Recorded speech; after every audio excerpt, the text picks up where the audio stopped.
is the Fan Midday Show on 93.5 and 107.5 The Fan. My name is Greg Rakestraw. I am the substitute teacher of choice. Not only is it a substitute teacher in this spot because, well, it's kind of been a rotating chair for the last, say 7 or 8 months. I think that's about to be coming to an end, by the way. It is a rotating chair in terms of the seat across from me, although he has been in here most days than not, especially since the Pacers season. But when I am in here, normally it's Jay Cook that's over there. When it's not me, Jimmy is usually sitting like on this side of the table. Eddie Garrison, or as I call him on Soccer Saturday, Garciño, which is very fitting, since it is World Cup time. So the soccer one-name thing, is important over the course of the next 2 or 3 weeks. He is on the ones and twos today. So it's an all University of Indianapolis Greyhound edition of the program. And for that, for some of you, there is much rejoicing. And for others, you simply do not care. Hopefully, I talk about topics and things in which you care about today. 317-239-1070 is the telephone number, at Greg Rakestraw on Twitter, and email the show, greg@1070thefan.com. I will get to who is joining us on the program coming up in a few minutes. But right now, I'll kind of do the typical Monday thing and talk about the sports weekend that was, because then it will lead to the sports week that will be and what we are obviously on the precipice of, which is the start of Colts training camp, which will be a big part of what we are talking about on the show today. And frankly, it seemingly is easier to make that transition because in some of the bigger national topics, it was kind of a ho-hum weekend, at least to me. Let's start with the British Open or the Open Championship, depending on what part of the world you are in. And when I was on this program last on Wednesday, we had Will Haskett on the program, and we were talking about breaking it down and things of that nature. And a lot of the names that he talked about were guys that featured heavily in terms of the way things played out. Tommy Fleetwood, Rory McIlroy had, by his standard, another somewhat maddeningly good major championship, but obviously did not have a winning weekend because nobody else had a closely competitive weekend in terms of a championship other than, say, Brian Harman, who won the thing by 6 shots. Now, it's great for Brian. It does not diminish his accomplishment. Frankly, I think he's the 5th person to win either the British Open or simply any major by more than 5 shots since 1980. But what it does is it turned the final round kind of like the final day of the Tour de France, which was also yesterday. Remember that thing was on TV? I could never find it anywhere this year. Anyway, the only reason that I kept reminding myself to occasionally check in on the British Open yesterday was the fact that Jean Van de Velde once held a 4-shot lead in the final hole and managed to completely blow it in one of the ultimate gags in the history of sports. And so I'm like, all right, I've seen this script before, and I see him hitting a 4-shot out of a bunker. And he put it within 10 feet, and he was golden, and he parted, and he won by 6. Again, very happy for him. Cool from our perspective that another American won the event. Amazingly, it is the 15th time in the last 20 years that an American has won the British Open. It's been 20 years since an American man won a major tennis event. But apparently we have made up for that in terms of golf. There's the whole Tiger and Phil thing, and then all of the great young talents that have come after them. But especially when it comes to the Open Championship, starting with Todd Hamilton. There's a one-time name blast in the past in 2004.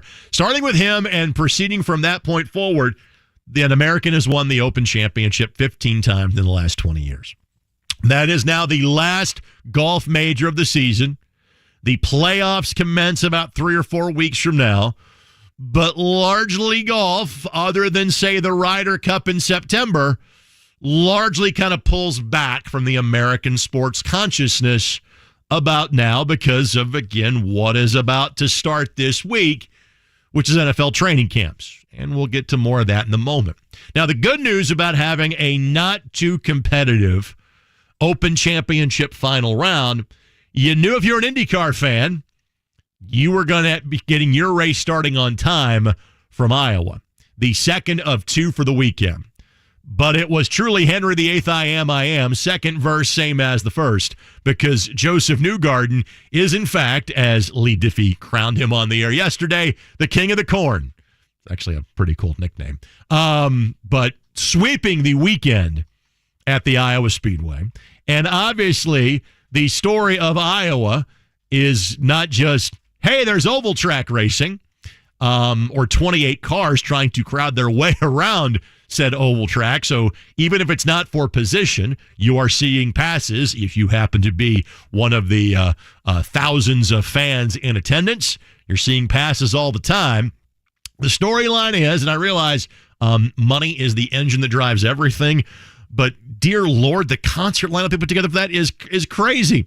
Carrie Underwood, Kenny Chesney, Ed Sheeran, the Zac Brown Band. Dude, that's some spending going on.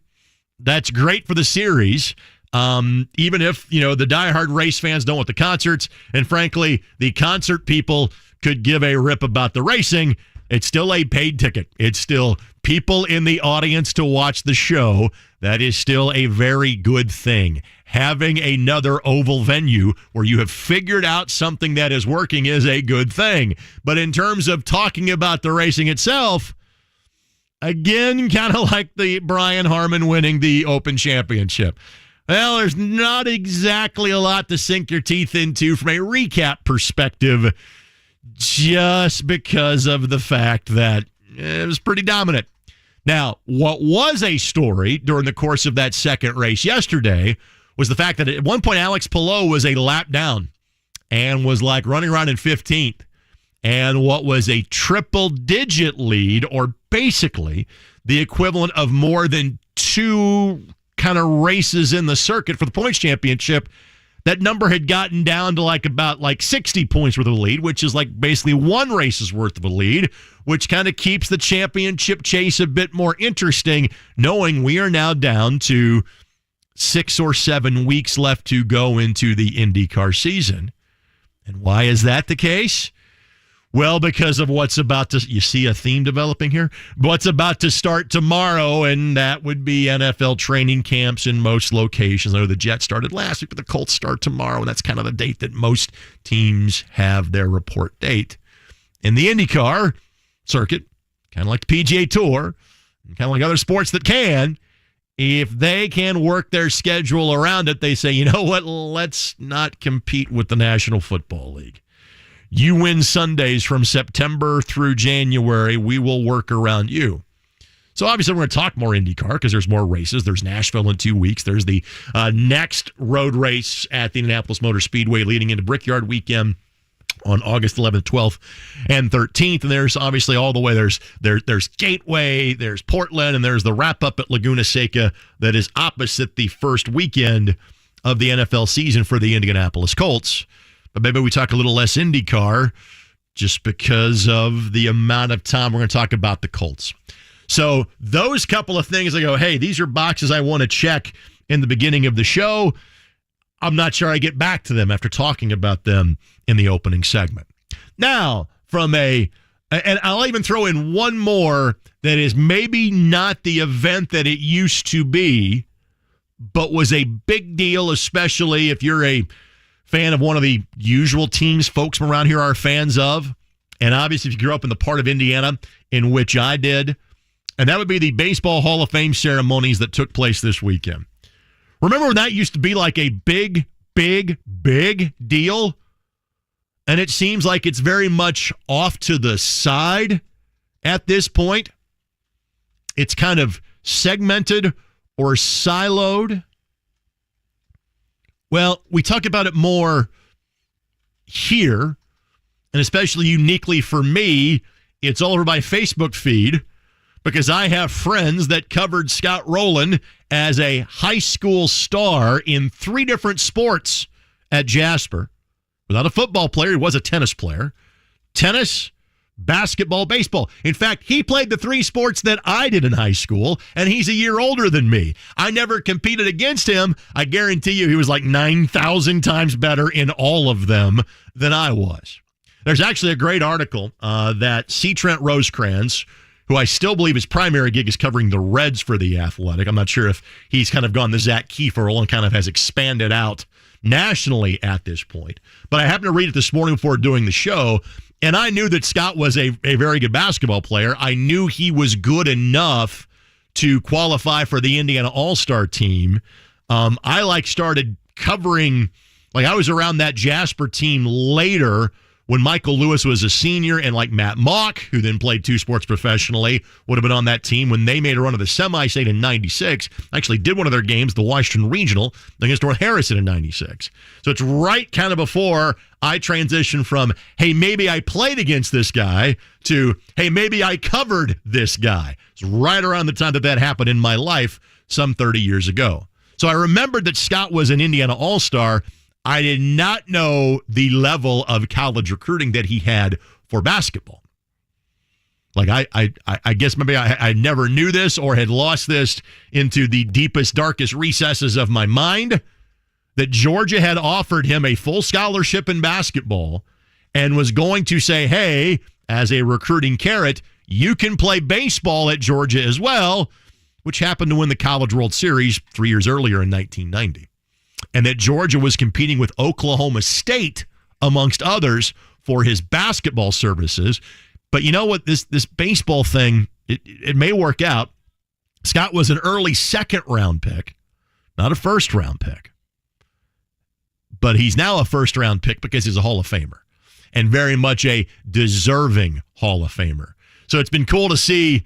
I saw my buddy Kurt post a picture of Scott with the Clearwater Phillies. And a name that, if you listen to this radio station and you listen to Indiana Sports Talk, much as Eddie Garrison does, because he hosted the darn thing on Saturday night, Walt Ferber is a legend across the state, in part because he's been on Indiana Sports Talk as a guest for the better part of the first 28 years of the show. Well, Walt posts this picture, and he's... his hair is magnificent in those days, by the way, of he and Scott at the Indiana All-Star game together. So it's been kind of cool to kind of watch this from friends of mine that are friends of Scott. And obviously, Scott has maintained his ties to here, ties to Indiana University, et cetera, et cetera. So it's a big deal locally, and Fred McGriff is absolutely a Hall of Famer. Scott Rowland's a Hall of Famer. Happy for both of those two, but it seems like nationally, we have kind of put that, kind of off to the wayside, seemingly at this point. So that was not a ho-hum thing, but again, maybe not something that radiates the way that it used to. Now, on the flip side, here's the things locally in sports that were awfully good over the course of the weekend. There's one more that apparently happened that's really bad, that no longer impacts the Indianapolis Colts, but it still sucks because he's a great guy. And I'll get to that coming up in about 4 or 5 minutes. But here's the good. And let me start with something I witnessed with my own eyes and described with my own vocabulary.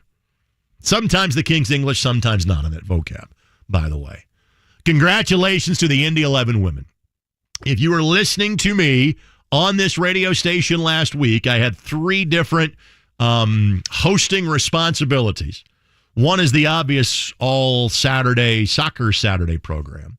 The other 2 filling in for JMV, being a host of this show one day last week. And I used I wouldn't say bully pulpit, but I used my platform to talk about the Indy 11 women's soccer team hosting their league championship.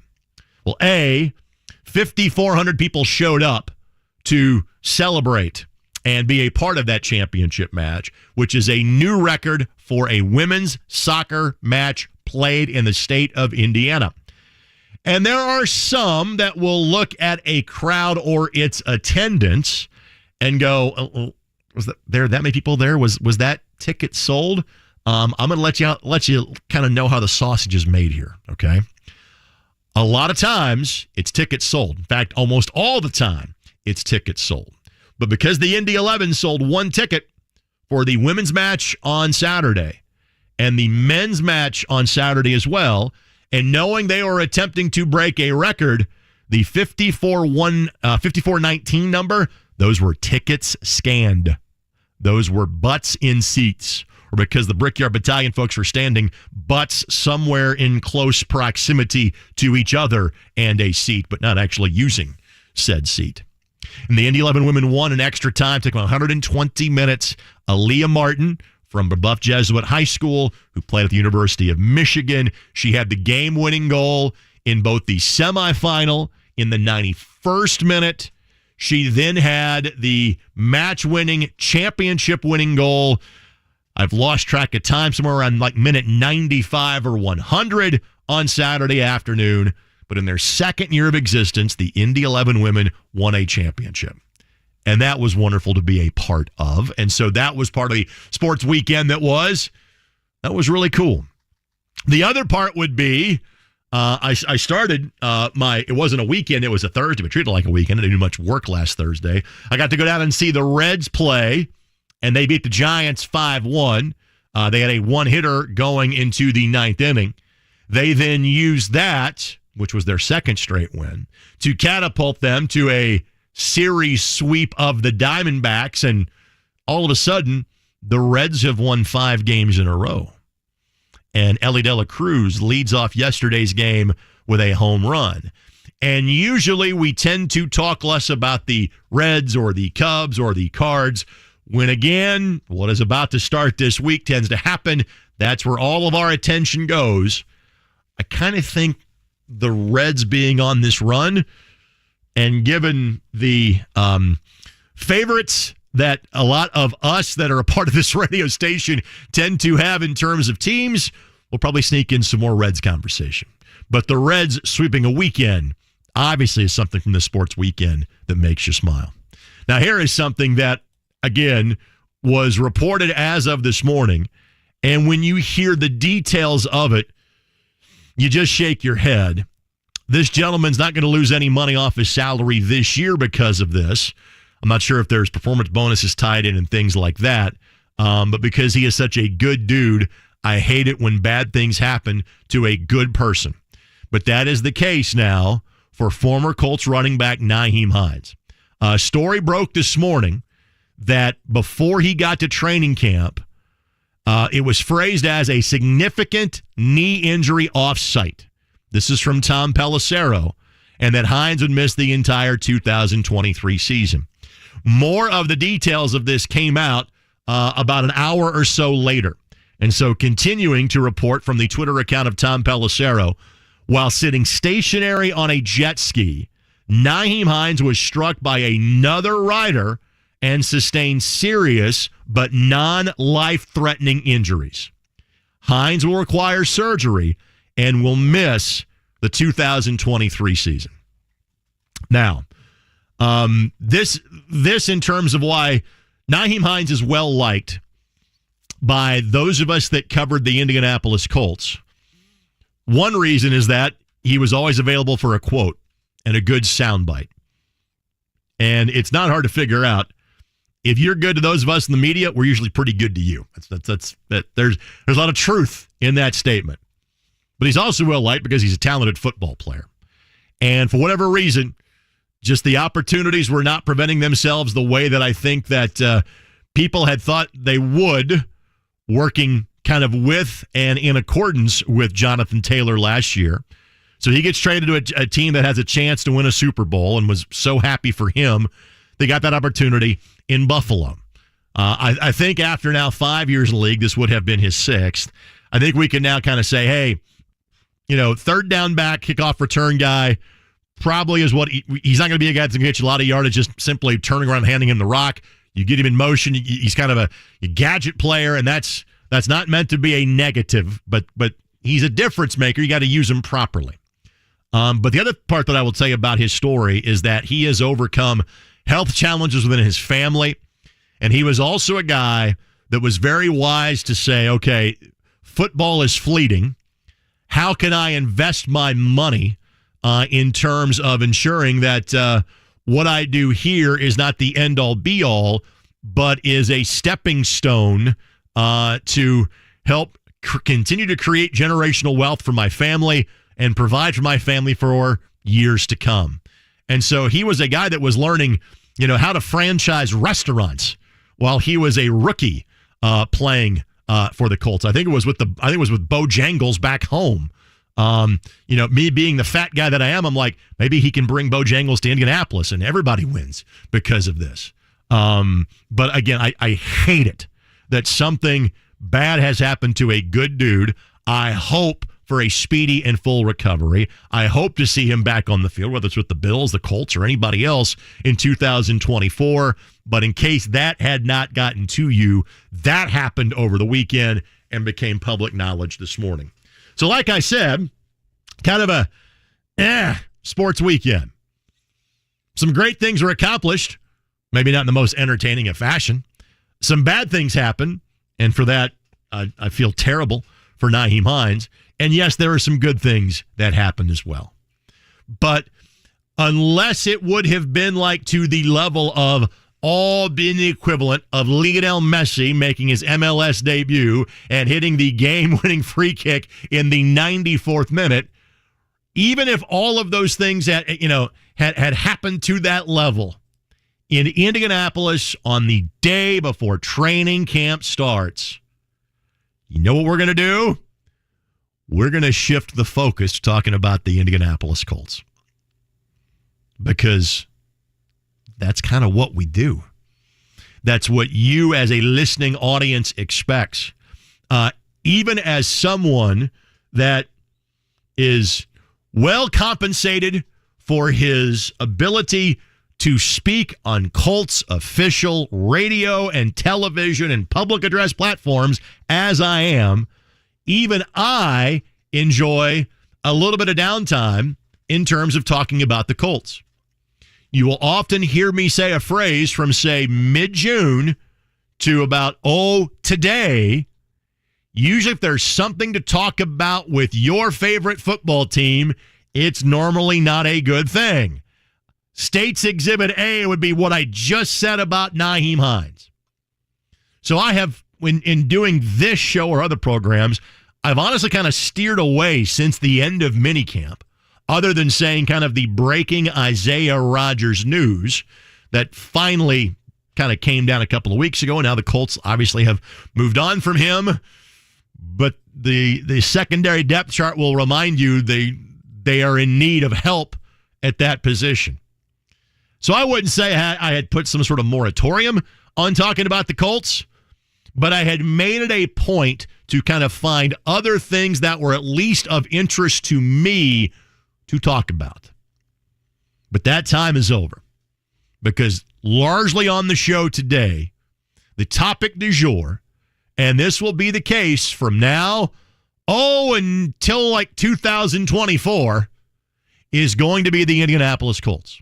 I can hear the voice guy, and I've forgotten his name. We got a new guy now. I knew old Zeus's name, but I've forgotten the new guy's name now. But you can hear him saying, the off season is a season. The off season ends today. Season starts tomorrow. Move-in day is tomorrow. Rookies have been here this weekend. Your first chance to watch the Colts will be on Wednesday in a somewhat limited practice at Grand Park. And even in a year, and I'll get more into this in the next segment of the show, even in a year where there are as many question marks about this team as there has been since, frankly, Andrew Luck's rookie year in 2012, even if we thought we had answers to questions the last 2 years and those answers turned out to be false, we at least thought we had answers. We don't have them this year. But even with that, there are already 4 training camp practices sold out. The Saturday night session coming up this weekend. The obvious final 2 sessions against Chicago Bears. And yes, I know there are some Bears fans that have picked up some of those tickets. I get that. So that is, again, the market indicator that tells me it's about the Colts, stupid. Remember, it's the economy, stupid, from like 30 years ago? The Colts are the economy when you do this for a living. So it is time to once again talk about the horseshoes, the blue and white, or on those Indiana nights, apparently some black that is mixed in as well. So today on the program, here is the guest list. Joe Reitz will join us at 1 o'clock. Obviously, Heat 2 part of the Indianapolis Colts radio network. And for all of the conversations we've had about the Colts, there has almost been like this, hey, we'll get back to the offensive line, or hey, the offensive line's going to be better, right? Right. And we just kind of moved on to other things. Offensive line was far from good last year. And it's the same 5 dudes that likely are going to be starting this year. Injury, prevention, we hope, during training camp on September the 10th. How do they get better? Well, a guy that knows a thing or two about the position, having played in the National Football League, Joe Reitz will join us coming up at 1 o'clock. The voice of the Indianapolis Colts in Matt Taylor, he will join us at 2 o'clock. I do have one non-Colts related guest, but it is football. And you heard me talk about the fact that Barry Krause has elected to hang them up in terms of being a part of the Colts radio network. And while I'm very sad about that, I know that Bill Brooks and I will do the best that we can to kind of fill in his stead, and I feel good about the product we'll deliver to you coming up after Colts games this preseason and regular season. But he is not the only notable name that is announcing he is hanging him up. Now, this guy's going to do one more year, and then he's going to go, spend time, in Florida, loving life and going to games as a fan. And I have been privileged to know him at this point, I think, for 20 years. But it's going to be Pete Quinn's last year of being the lead analyst for Purdue football on the radio, and he will join us at 1:45. When those guest lines aren't full, the phone lines can be. 317-239-1070 at Greg Rakestraw. Greg at 1070thefan.com is where you can find me. And again, I say at Greg Rakestraw, that means on Twitter or X or whatever if we're using individual letters, whatever the F we're going to be calling it going forward. I will talk all things Colts when we come back on 93.5 and 107.5 The Fan.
The Fan.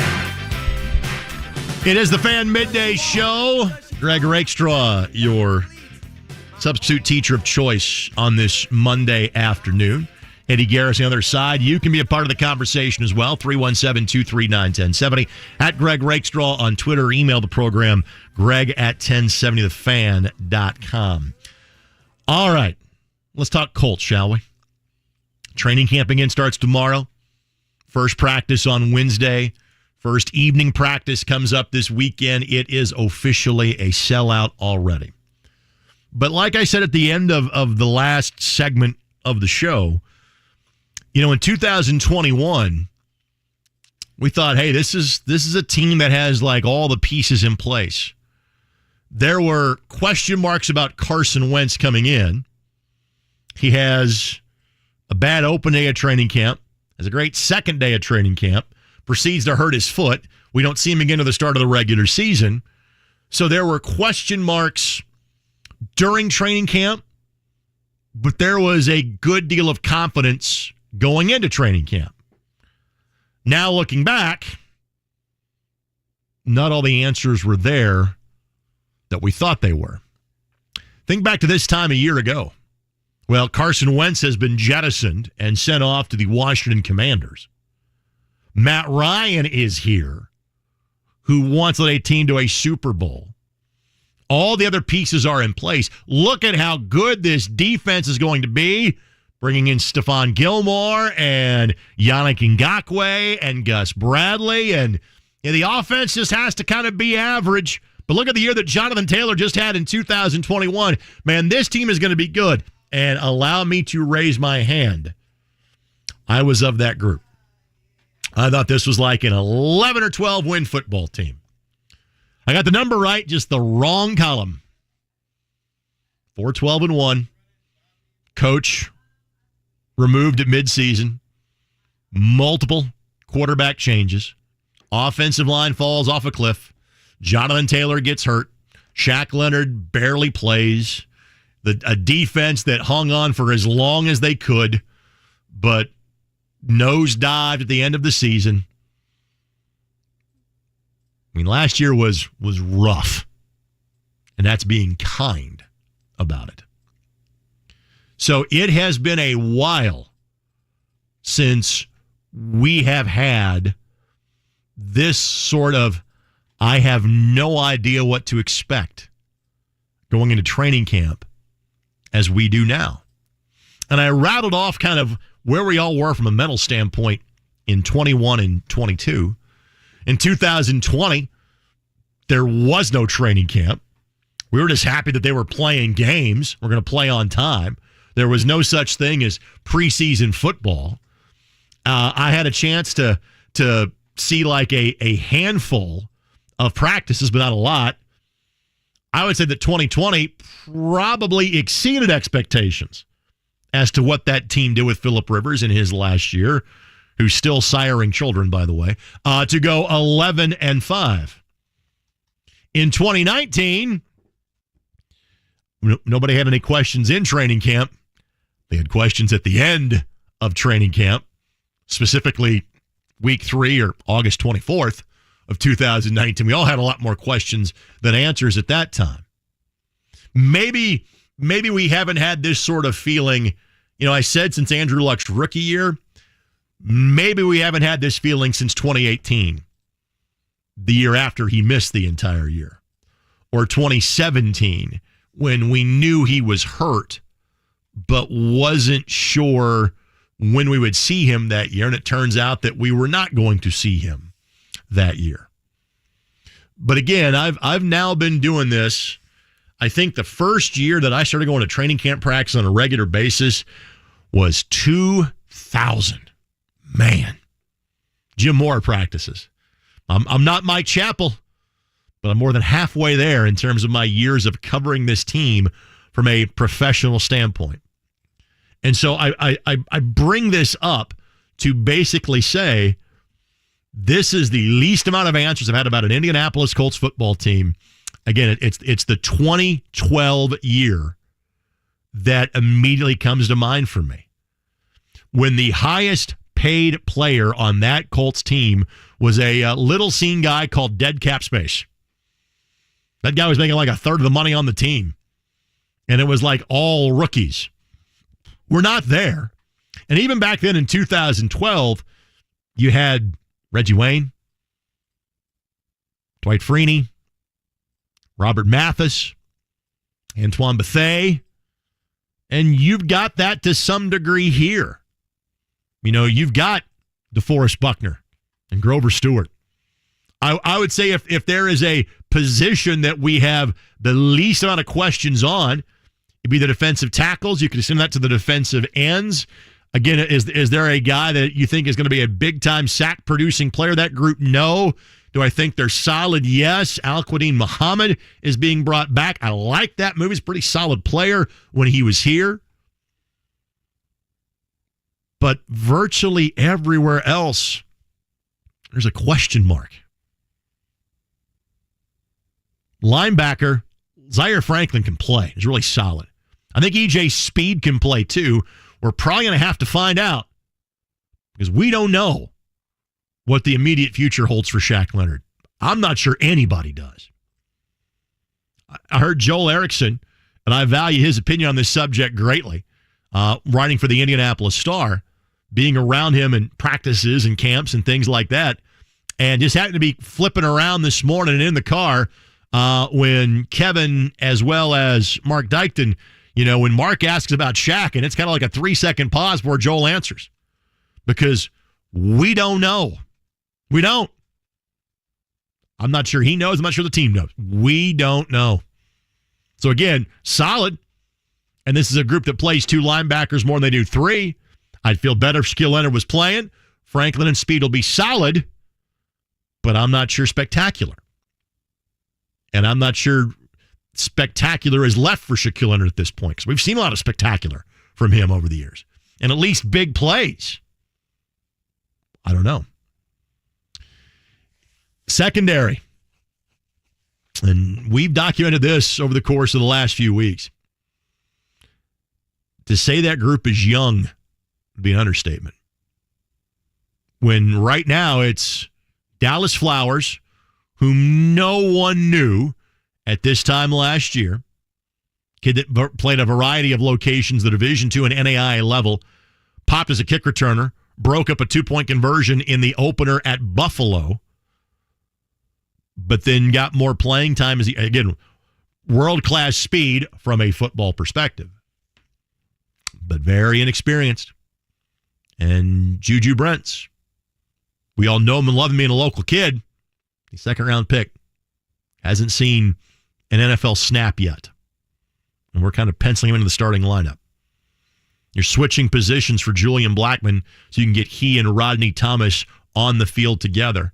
And Thomas was a guy that we weren't talking about at all last year because of Blackman, because of Rodney McLeod, because of Nick Cross. Thomas was, oh, by the way, this guy made the roster. Good for him. 7th-round kid out of Yale. He ends up playing a lot last year. Some good, some bad. But those guys and Kenny Moore, that's your secondary. Again, it's a lot of question marks. I've already touched on the offensive line. You know the names. You know what they've done in the past. You also know what they did last year. And that wasn't good. At wide receiver, we've been seemingly having the same conversation for a long time. It's Michael Pittman. And Alec Pierce flashed a little bit last year. Let's see the jump he makes from year 1 to year number 2. You bring in McKenzie from the Bills. You've got Ashton Doolin that, again, has shown some big playability. Thought as maybe more of a special teamer. Very much a prove-it year for everybody, including the guy you have the most faith in Michael Pittman, because he's playing for a contract extension. Had somebody ask me about the tight end position in a conversation I had earlier this weekend. I'm not sure there's greatness in that tight end room. I think Jelani Woods can be. He could be a difference maker in the red zone, which you need him to be. But again, because of the other issues and areas that you've got, I tend not to be as worried about the tight end position. Something that, again, I'll refer to what Joel Erickson did say in his morning conversation. And this is the part where I go, hey, this is the part that I like. The thought of the running combination of Anthony Richardson and Jonathan Taylor. Now, that is also assuming that JT is playing. And again, I firmly hope, as we are now 7 weeks away from the start of the National Football League season, that's what it is. We're 7 weeks out. That I'm sure there will be a lot of chatter about the running back position, not just here, but across the National Football League. It is happening now. The undervalued nature of being a running back and how can the guys maximize the limited earning potential that seemingly you have in terms of the position that you play and the number of years of service you tend to get in the National Football League. And I think the Colts will be more willing than almost any other team to pay their running back. But is it enough? And is there a chance that we don't see number 28 in parts of training camp or even early in the season? I don't think it gets that extreme. I'm not trying to throw scare tactics out there just to get reaction phone calls to play off the old Jim Rome line about Mr. Hamilton in San Diego. But again, there seemingly is a question mark everywhere. And I'm now, 12 minutes into this segment? I haven't even talked about the quarterback battle, which is obviously the thing that most people want to talk about. But it's question mark, question mark, question mark. I'm not telling you not to be excited. I'm not telling you not to go to Graham Park. And again, you are turning out in droves because that's what we do. It's Colts season. It's NFL season. And believe me, I am excited to tell those stories to you on the radio, on television, via social media. But in the last years, even if the answers I had were wrong, I felt I had answers for you.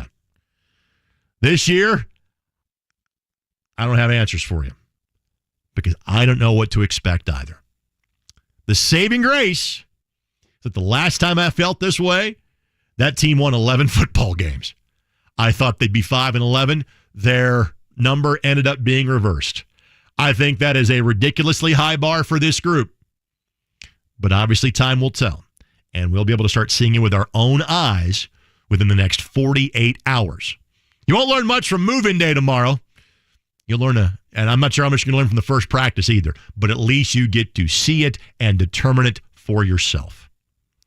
So I can make a bunch of bold and declarative statements as to what I think this team is going to be. But the three words that I would use the most would be, I don't know. So if you want to talk about what you think this group is going to be, feel free. 317-239-1070. If you have questions about my questions, feel free. At Greg Rakestraw on Twitter.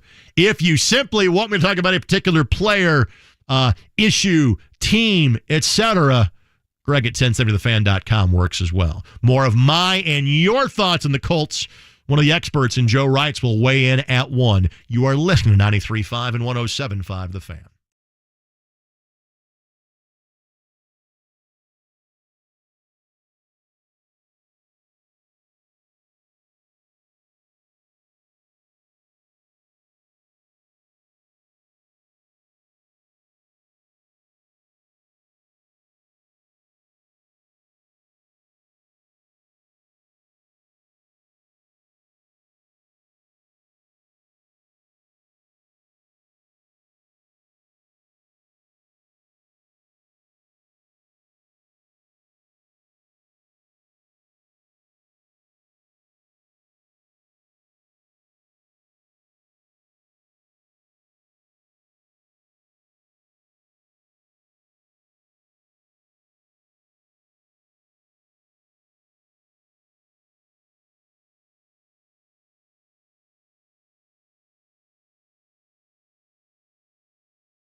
The Fan.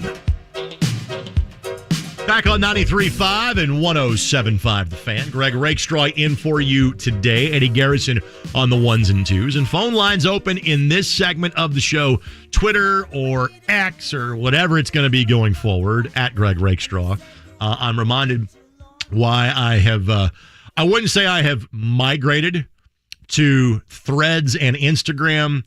I do have a presence on there just in case that whole Twitter X thing goes belly up, which seems to be more likely by the day, which is a shame because it has become, kind of the main conduit of conversation. I'm not sure it's a good thing or a bad thing. It just is what it is in terms of sports for seemingly the last 15 years. I'm not sure how much longer that's going to continue. Anyway, you can hit me up on there. You can also email me to greg@1070thefan.com. After another busy weekend in sports, some good, I'm not sure much in the way of bad. A lot of it kind of ho-hum. We largely will start to kind of push some of that onto the periphery. Because once we get locked into a start of a Colts season, even when it comes to the training camp variation of it, obviously that tends to kind of blot out the sun. So again, if you got something from a Colts perspective you want to talk about, questions, concerns, or things that you're like, hey, listen, I feel good about what this is going to be, now is your time. Joe Reitz at 1, Matt Taylor at 2. Your phone calls, your tweets, your emails in and around that as we go. A couple of quick things that I will rehash until we get rolling with your telephone calls. One, and it's funny that I'm sitting here talking about, hey, here are all my question marks about the Colts. And literally as I wrap up doing that, I get pinged with an ESPN alert on my phone. And it is obvious, it's the 32 questions that every NFL team has going into camp. And what's the first one? Is rookie quarterback Anthony Richardson ready to start? Maybe I'm not right in the head. Maybe I'm just not right, period. And I understand that quarterback is the end-all, be-all position to determine just how good your football team is going to be. So maybe I'm not smart, but I honestly have bigger question marks other places. Because I don't think that's a guarantee that Anthony Richards is going to get the starting job. I don't think that's a guarantee Anthony Richards is going to be great out of the gate. Part of it is I think Gardner Minshew can play. I think if the Colts had their druthers, Gardner Minshew would not be playing. It's because Richardson has shown he can earn the job. I guess it's because I know that situation will kind of, if not take care of itself, but play out over the next 4 weeks. I know there's going to be change, turnover, mistakes made at the quarterback position because of Anthony Richardson being young. And not just young for the National Football League, but young in terms of experience as being a quarterback. And I did this exercise a few weeks ago when filling in, and I basically said, hey, we know how high the bar is set in terms of being a first-round quarterback and playing immediately for the Colts. Peyton Manning and Andrew Luck kind of leave a pretty towering shadow in trying to fill. And, Peyton being the end-all, be-all of football players for this franchise, he had 20 interceptions his rookie year. Andrew Luck led a team to a playoff berth and 11 wins, and he threw 18 picks in his first year. And those guys were basically handed the ball as freshmen in college. Said, here, go out there and be great. And they were. And the guy that we're going to do this with now, while I agreed with the pick, and again, all of the little things from the end of April till now say, hey, I think the Colts made the right selection. But I expect there to be some bad football at times when he plays this year because he simply has to learn and go through it. He played 13 games at Florida. Again, the measurables off the charts. The intangibles seems like he hits every right note in what he says and does, and those are so important. And again, I think that as long as he looks competent in training camp, they're handing number 5 the football to play on September the 10th. Like, it's his job to lose is the way that I would phrase it over the course of the next 30 days. All that being said, there's going to be times when it's not going to go well. I firmly believe that. He has to learn. You know, we saw that to a limited degree with Luck. We saw that a lot at times with Peyton in his first year. He figured it out. You kind of have to go through it at some point, and that's going to be, I think, this year a lot for Anthony Richardson. So, yes, a franchise quarterback is always the ultimate question that a franchise faces. So I get why that was the question posed by ESPN.com. Amazingly, it's not the question that I have in my mind. My questions are, the offensive line can't play again like that, right? What exactly is going to happen with the secondary? Is Jonathan Taylor, whether healthy or not, going to feature in all 17 games for the Colts? Who will emerge from the wide receiver position? What exactly are we going to see from Shaq Leonard? Those are the questions that I have. And in my mind, even knowing how important the quarterback position is, those are the questions that I've got going into training camp. And I will be there on the sidelines on Wednesday to take in as much of it as possible.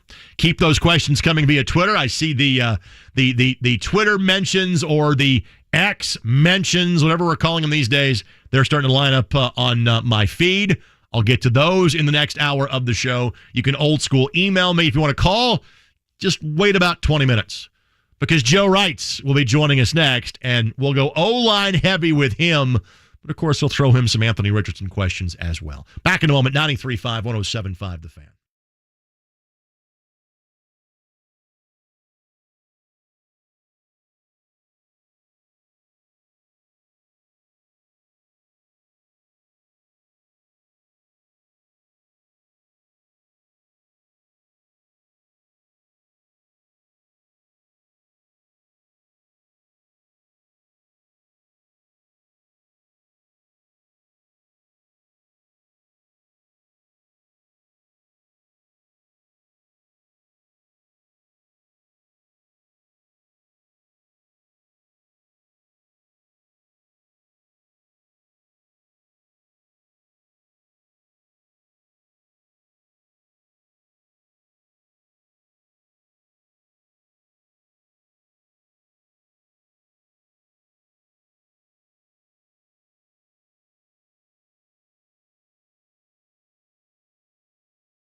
The Fan. Hour number 2 of the Fan Midday Show. It's my turn at bat for the week. Only one I get this week. I have some travel coming up. And normally what I do with ISC and the variety of things that I do tend to be local. I got some up and backs to Memphis coming up in my future over the next 7 or 8 days. But it beats having a real job, that's for sure. Joe Reitz actually has one of those these days. He does something great in the financial world and then hangs out and talks football with me every once in a while. And for the next 15 minutes here on The Fan. How are you, my friend?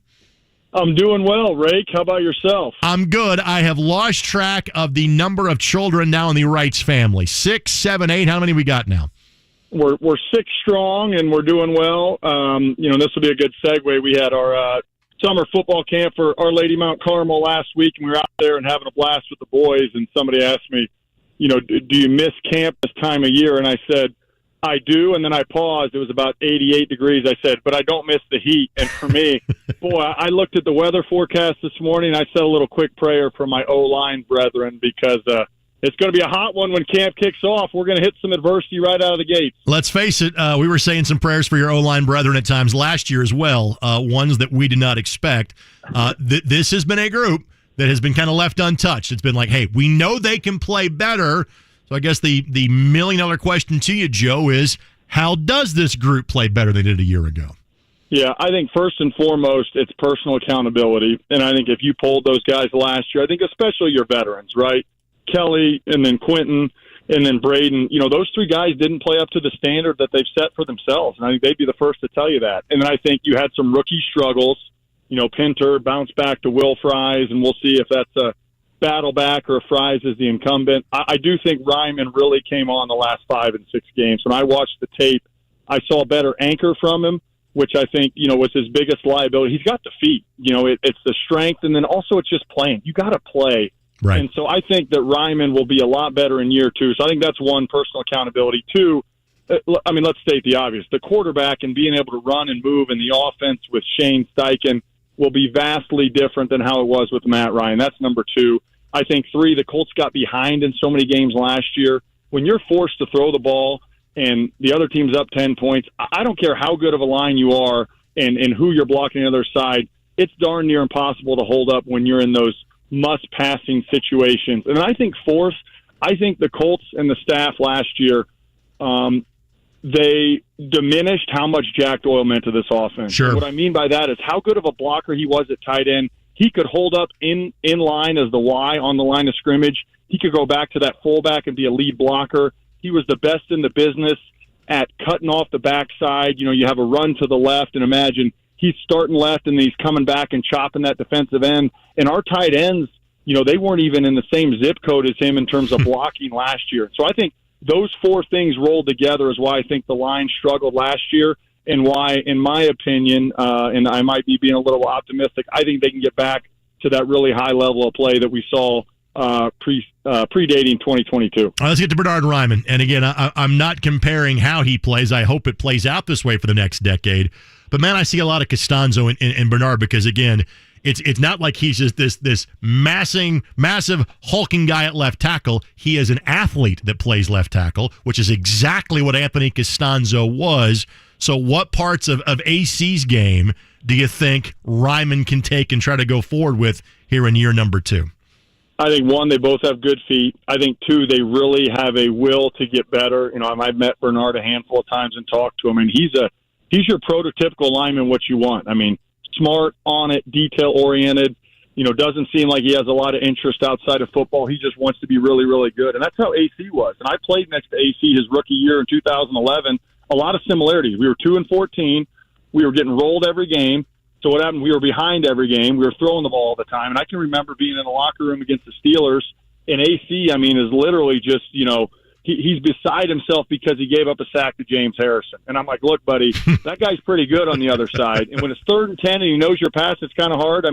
I tell AC, I tell the story. A couple years later when I'm filling in for AC, I gave up 3 sacks to him in 1/2, So it's hard as a left tackle, and it's hard when you're a young guy, and it's hard when your team's behind because they know you're throwing the ball. And I think 2, 1, hopefully we're ahead in more games, but I can't wait to see this offense. I can't wait to see what we're dialing up and all the different run plays and with Richardson. And for me, Rake, as an offensive lineman, that's what you want because the defense is going to be in such a quandary. I mean, there'll be a lot of times they won't even block the defensive end because he's the zone read guy or you're running an RPO either to run the ball or to throw a quick, pass over the middle if the linebacker steps up. So I'm really excited to see the combination of the new offense, obviously the young quarterback, and I think that makes it so much easier life as an O-lineman. You referenced 2011. Let me hit fast forward by a year. In 2012, when you go to training camp, you knew the ball was going to be Andrew Luck's. He was the guy.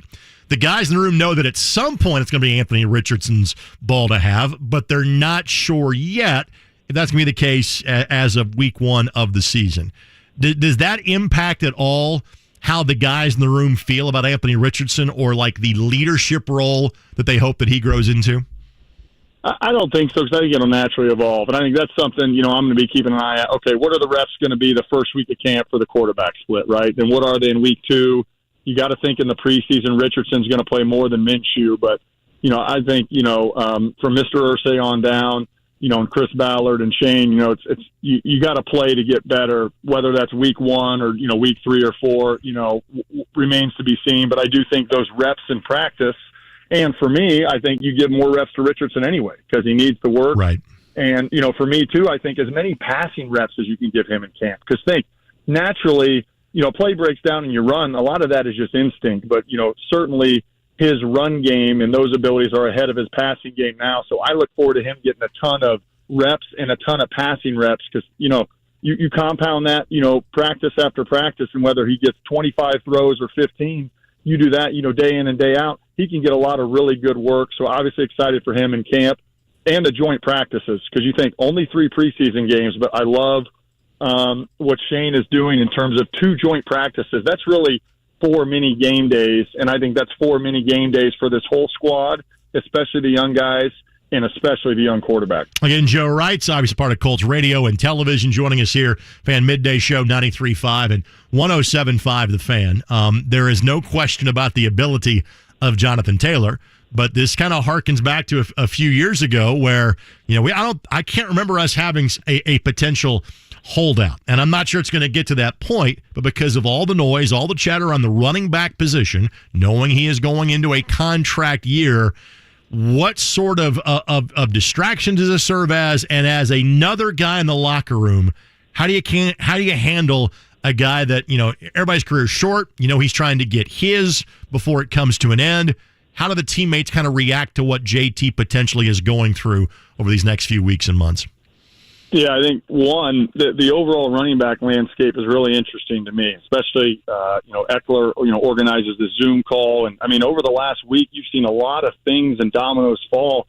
And I think, and I feel bad as the player, but I think that's kind of what the NFL's dictated now, right? And I think one thing I always thought in the NFL, don't overestimate your value. I just heard Saquon Barkley said, I'm thinking about sitting out the season, and totally feel you, totally respect your opinion to do that, but what other job are you going to get that pays you $11 million a year, right? And so, but I do think with Jonathan Taylor, I think he's such a good guy and know he's well respected. It always was kind of an unwritten rule in the locker room that you let guys, you support guys on their personal business. I mean, if a guy's going to hold out or he feels he needs to do some contract, guys, I always felt like kind of just let that be and nobody really talked about it. You support guys and they know it, and every player wants everybody else out there, but there's always, I would say, an unwritten respect for guys personally dealing with their situation because everybody's different. Everybody's contract's different. Whether you're making, $30 million a year or league minimum guy, everybody works through those own things. I always felt like kind of on your own. So, again, I know we're speculating a lot here, but the running back shift has been interesting. And it's happened for a while in the NFL, but, it's a lot of these guys now that want to hold out and do more. And, again, you totally respect that, but it all comes down at the end of the day. The position just is a lot different than it used to be. And, in my opinion, the 5 most important positions on the field are quarterback, left tackle, edge rusher, receiver, and cornerback. And, running back at one point was definitively in the top 5, but it's not anymore. That's just the reality of the NFL in 2023. Joe, and you touched on the newness of a Shane Steichen offense, and obviously that's part of the reason, it's the big reason why he's here, and we've raved about it in the hiring process in terms of what he's able to do with different types of quarterbacks in Philadelphia. But you have the rare ability, having been in the room, having heard these head coaches speak from April through January over the course of an NFL calendar. I'm sure there are things any head coach says that kind of your ears perk up because you've heard it before or it gets your attention. So in hearing Shane Steichen speak, what are the things that have kind of reached out and grabbed you in the 3 or 4 months that he's been here so far? For me, the excitement is not necessarily what he's been said overall, but how he's been saying it. And what I mean by that is, he's all business. How many times have you heard people say he's all ball? Well, right. What that means to me is he's not wasting any time. If a conversation needs to be 17 seconds in the hallway, it's going to be 17 seconds and he's going to go. And I just think that type of pace, that type of accountability, that type, in my opinion, constant pressure that he's going to have on this offense and on this football team, I think it's going to be a breath of fresh air, and I think it's going to be really, really positive for this franchise. Just having a different voice. In high school and college, the players change out. In the pros, players change every year, but it also tends to be more of the head coach that changes more so than everybody in the locker room. The ability to have a different voice, regardless of that voice, what does that mean for an NFL locker room? I think it's going to be really good. I think he's younger. I think he's able to connect with guys because he's more in their zip code in terms of range. But I also think he has a toughness and accountability about him that's going to be really good. And I think the bottom line is players in the NFL, more than anything else, they want the head coach to be able to help them reach their full potential. You know why? They have the best career they can, They make the most money they can, and they win the most games and hopefully get to a Super Bowl. And I do think Shane is cut from that type of cloth as a coach. Again, he hadn't coached a game yet, remains to be seen, but I know as the fan in me is excited for him and kind of a new start, a fresh start, and also the excitement of a young quarterback with a really high ceiling that's a different type of quarterback than we've seen. We've seen great quarterback play for the last quarter century, let's call it. Yep. But it's all been drop back passing, and there's something exciting, a new energy about something that's different. And we're going to see a different type of Colts football in 2023. And so I know talking to friends and family, they're just excited because it's the unknown and what it could be like. And bottom line is, in the AFC, which in my opinion has 7 of the best 8 quarterbacks in the NFL right now, you have to have a really, really, really good quarterback to compete in this conference for the next decade. And I think that's why the Colts drafted the guy with the highest ceiling. And, me and everybody else, we're hoping that it pans out here in Indy. We spent 12 minutes, not surprising with what we do, talking about things on the offensive side of the ball. We do that on Sports Talk Radio. You played on that side. We're going to start with that. Defensively, what are your expectations for this group heading into camp? Well, I think the $1 million question Sure. is, and more million, that is Darius Leonard. And, how healthy is he to start? Does he start on PUP? Does he not? Mr. Irsay made, I would say, some comments that he just spoke differently about him than Jonathan Taylor, a week or so ago. And so I think 1 there, 2 pass rush, and then 3 cornerback. Do we sign a veteran cornerback, with what's happened? I think, you'll go a week or 2 in camp and see how some of the young guys play and see what happens. And then pass rush. We signed some guys. Kwity Paye, can he take a jump, in the next level? That's what you got to do. You got to get after the passer, and you got to be able to defend down the field. So I think those 2 things with the overarching, Darius Leonard and our money man and turnover machine, how those things play out the first week or 2 of camp, I think will dictate a lot to how this defense is going to look, when you get to the regular season. Final thing before I let you go. The mileposts that you will see in camp or preseason games, again, we're 7 weeks out from the start of this season. What are the things you're going to look for that say, okay, guys are getting it, guys are picking this up, this thing may be all right by the time we get to September the 10th? What are you looking for?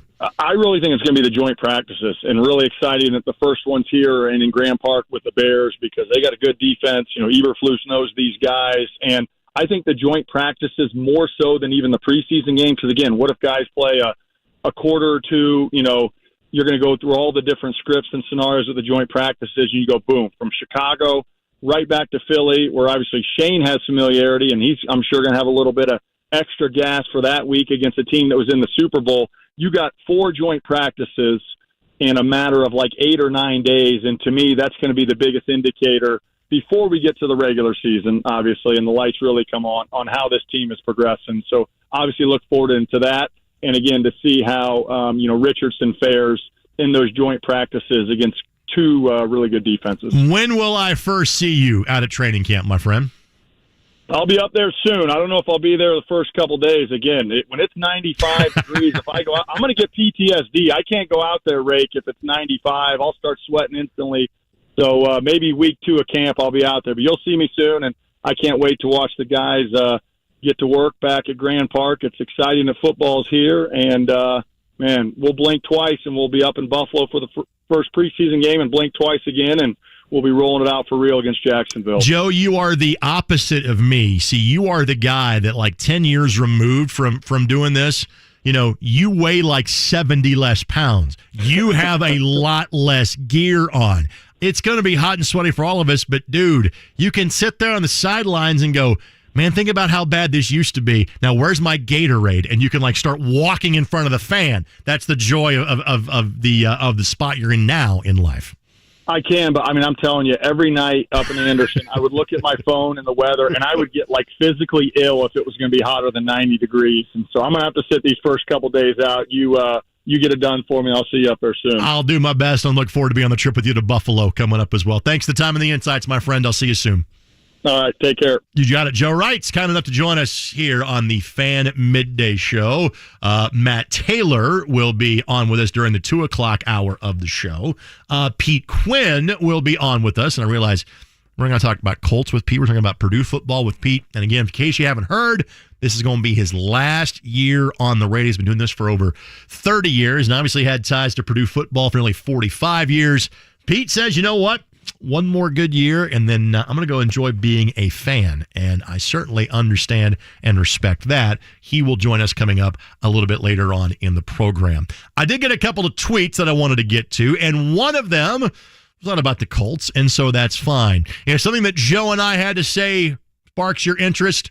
Dial us up now, 317-239-1070, at Greg Rakestraw on Twitter. Email the show to greg@1070thefan.com. We'll get to this break a little early. More time for your phone calls when we come back. It is the Fan Midday Show, 93.5 and 107.5 The Fan.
7-5, The Fan. Open phone lines this segment. I have got you covered the next two. Greg Rakestraw with you on this Monday afternoon. 317-239-1070, the telephone number. At Greg Rakestraw on Twitter or X or Twitter X or X Twitter or WTF, whatever it is. You can also email on the show as well, greg@1070thefan.com. Again, Colts conversation is where I want to steer it. But when we have open phone lines, I'll allow you to open it up and discuss whatever you would like. And Tracy wants to talk a little IndyCar. And I talked about IndyCar off the top of the show with Joseph Newgarden sweeping the two races at Iowa this weekend. And Eddie, feel free to correct me if I'm wrong here. I believe what is left now in the IndyCar circuit, weekend off, then it's Nashville the first weekend of August. Then it's Gateway, then 2 weeks after that. Portland following that, and then Laguna Seca. I think that's it, correct? Am I leaving anything out in terms of what's left on the IndyCar circuit? So it would be five races. 5 races left. Did I get them all there? Yep. Okay. Thank you. So we got that. We got that covered. But Tracy wants to ask: are there more races being added to the 2024 schedule? Oh, and dude, I completely blew past the Saturday race on August 12th with the Brickyard weekend. So the road course race, I left that one off. So there's basically 5 races in the span of 6 weeks to end the season, a weekend off this weekend, and then it is a sprint to the finish. So that's what's left of the IndyCar circuit. Tracy goes, are they going to add any more IndyCar races in 2024? And the answer is I don't think so. Now, they're going to be moving them around, and there seemingly has been talk of a race in Argentina that could be a non-points paying race. And I can't begin to tell you the last time there was something that maybe the original Surfers Paradise like 20, 25 years ago would be of that ilk. But seemingly the series has said, hey, the number of races they have is kind of what they want. Now, me personally, that I'm not an insider, I'm not sure I'm an outsider, I would be somewhere in between of that ilk. I'd like to see him, get to like 18, 19, or 20.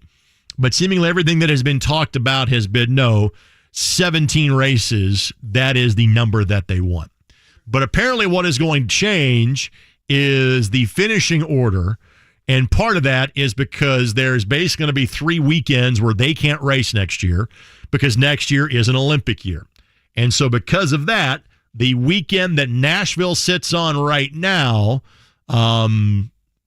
will have to move.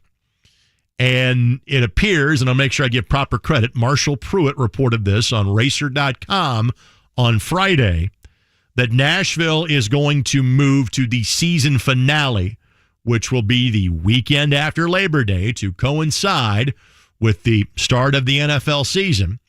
But then the Laguna Seca race will actually move to March. That way there is not this early March race in St. Petersburg, and then nothing again until April. And that they will try to keep all other dates as equitable as possible. Now, there has been a lot of conversation about there maybe not being an August IndyCar road course race at IMS. There's been conversation about going back to the Oval next year for what is now the Verizon 200, the Brickyard, what we just simply call Brickyard Weekend, or the old school Brickyard 400. If they go oval racing, then obviously there won't be a support IndyCar element to it, and that would go away. And Lord knows we have complained about date equity for NASCAR coming to Indy. And what I just told you in terms of, the Olympics kind of window that, NASCAR and IndyCar kind of have to scatter their schedule because there's simply no room at the end for NBC to put broadcasts on TV during that time. And there's also Milwaukee that is going to come back, I think. Just a matter of when. Does it come back next year? Is that all to 2025? So, Tracy, to answer your question, I don't think they are adding races. But could there be movement in the schedule? I think the Olympics dictate that, and it indicates there's going to be at least 2 races move and potentially a third And again, Olympics play a big part of that. Tracy, I hope that answers your question. I know I'm getting ready for the start of the football season when Billy from Tyler, Texas checks in. Hello, my friend. How are you? Well, Greg, I'm glad you're on because you're the one I really would like to talk to about this. To me, I think in the draft when we selected Anthony Richardson, to me, we took a project. And let me tell you why I say that. This guy's got 12 games under his belt at Florida, which in some of the ones he played, he didn't look too great in. Now, my thinking is, and I'll just say this to the Colt fans, you can get ready. If Gardner Minshew is not starting and playing a majority of the games this year, we're going to be in trouble. Because any good coordinator worth his salt, Bill Belichick, I can name several of them, they're going to break down the weaknesses of this kid, and they're going to throw stuff at him he ain't never seen. Sure. And it's going to be a Peyton Manning his first year. So what I'm really kind of hoping is, my hope is that Gardner Minshew actually, unless he gets hurt, is going to have to quarterback this year and let this kid sit and learn an awful lot in his first year. Because if we start this kid, we ain't got a prayer of even winning the South or making the playoffs. I'm just telling you like it is. The one I was really hoping we would have got was C.J. Stroud. Now, some of that would have been true, but at least C.J. started a lot of games and won a lot of games at Ohio State. But that ain't what we did.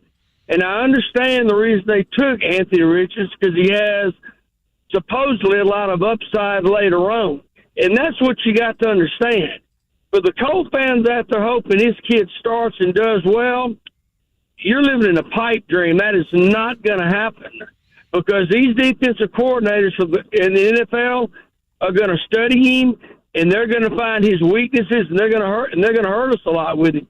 So I'm telling you right now, it's going to be Gardner Minshew for the year.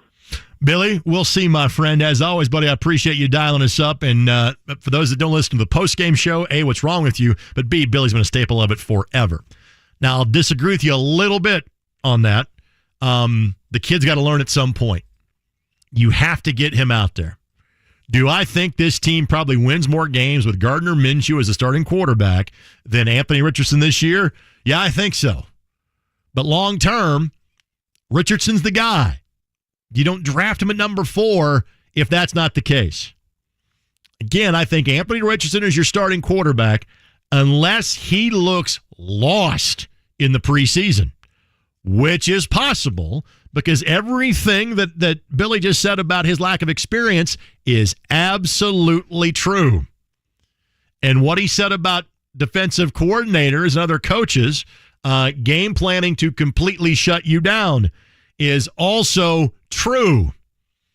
Look at what Bill Belichick and the Patriots did to the Colts last year in early November when Sam Ehlinger was the quarterback. Sam had a solid game 1 against the Commanders.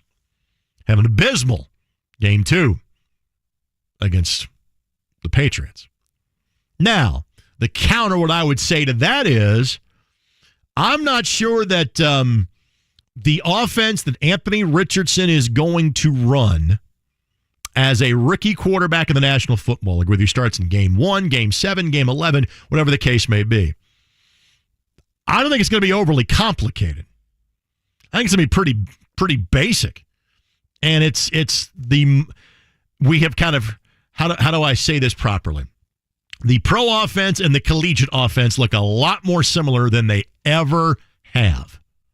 Which means I think it's a lot easier for a college quarterback to come in and have an impact in the National Football League immediately.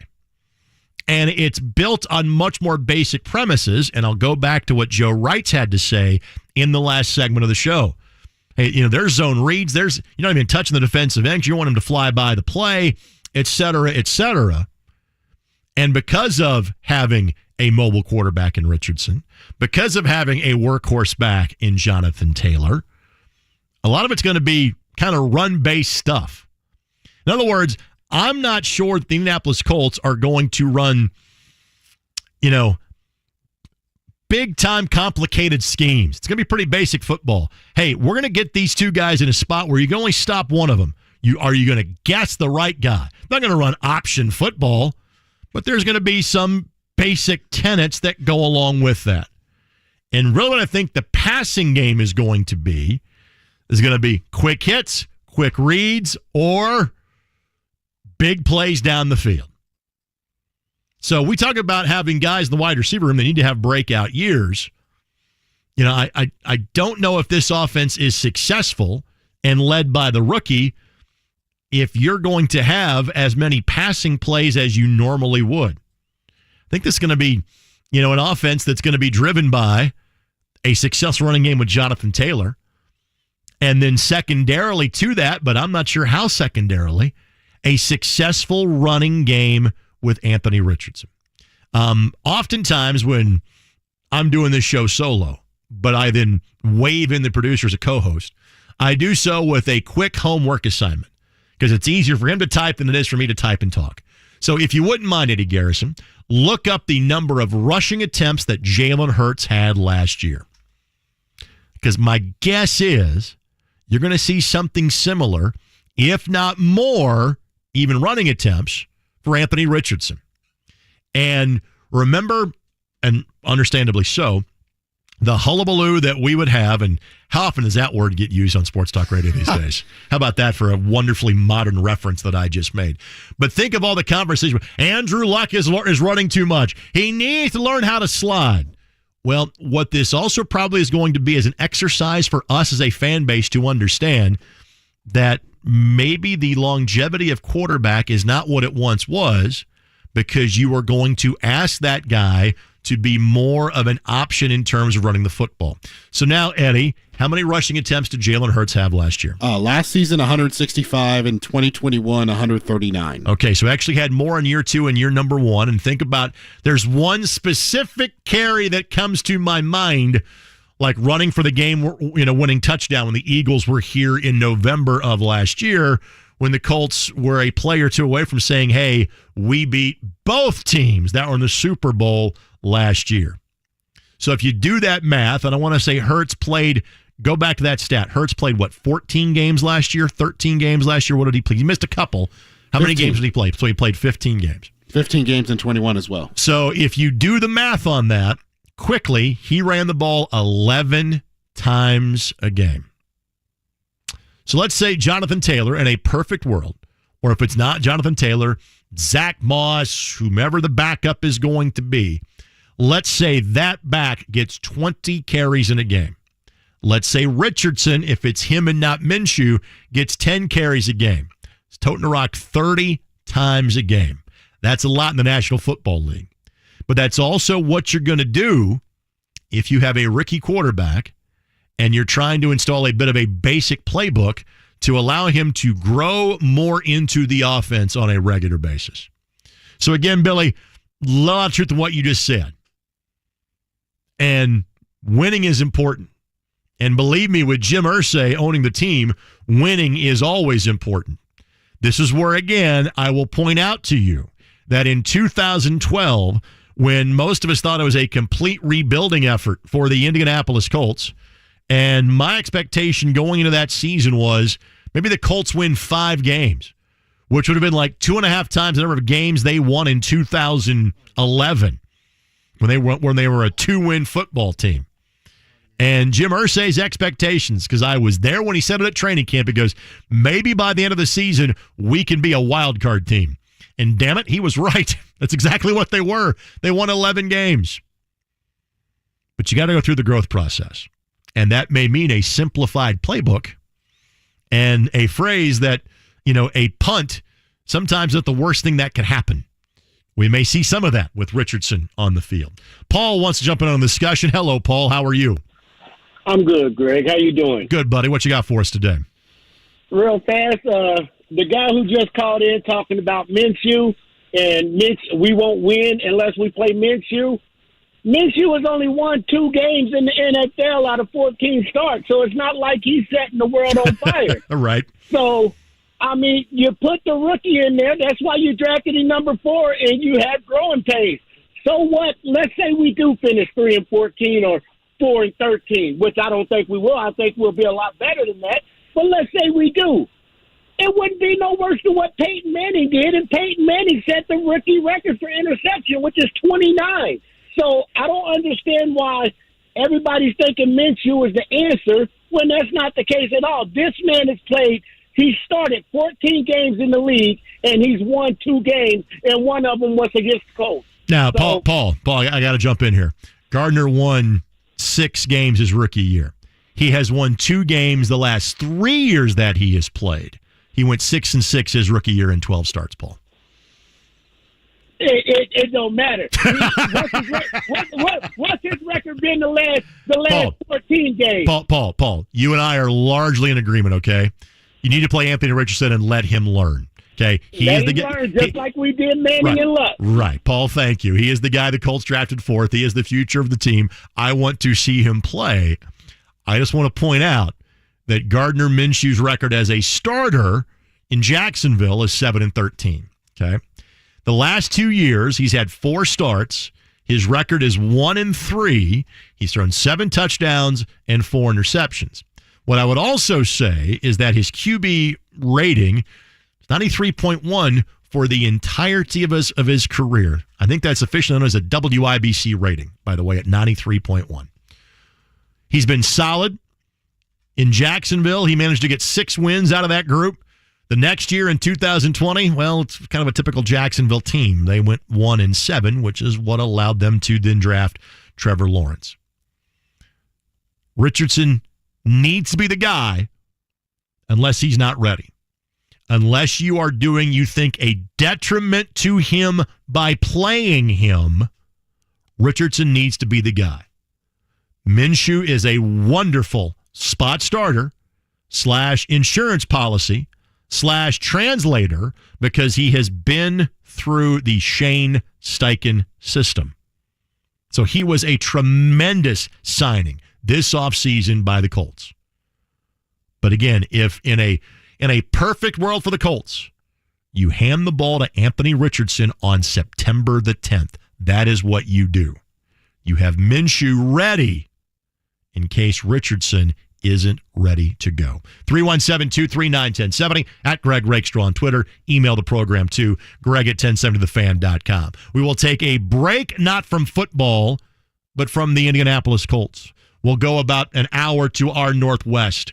Ross-Ade Stadium under construction. Purdue football, a new head coach. Purdue football, the same great color analyst until next year when they don't make a change because Pete Quinn is hanging him up at the end of this season. We'll talk to him about it next. 93.5 and 107.5 The Fan.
Fan Midday Show.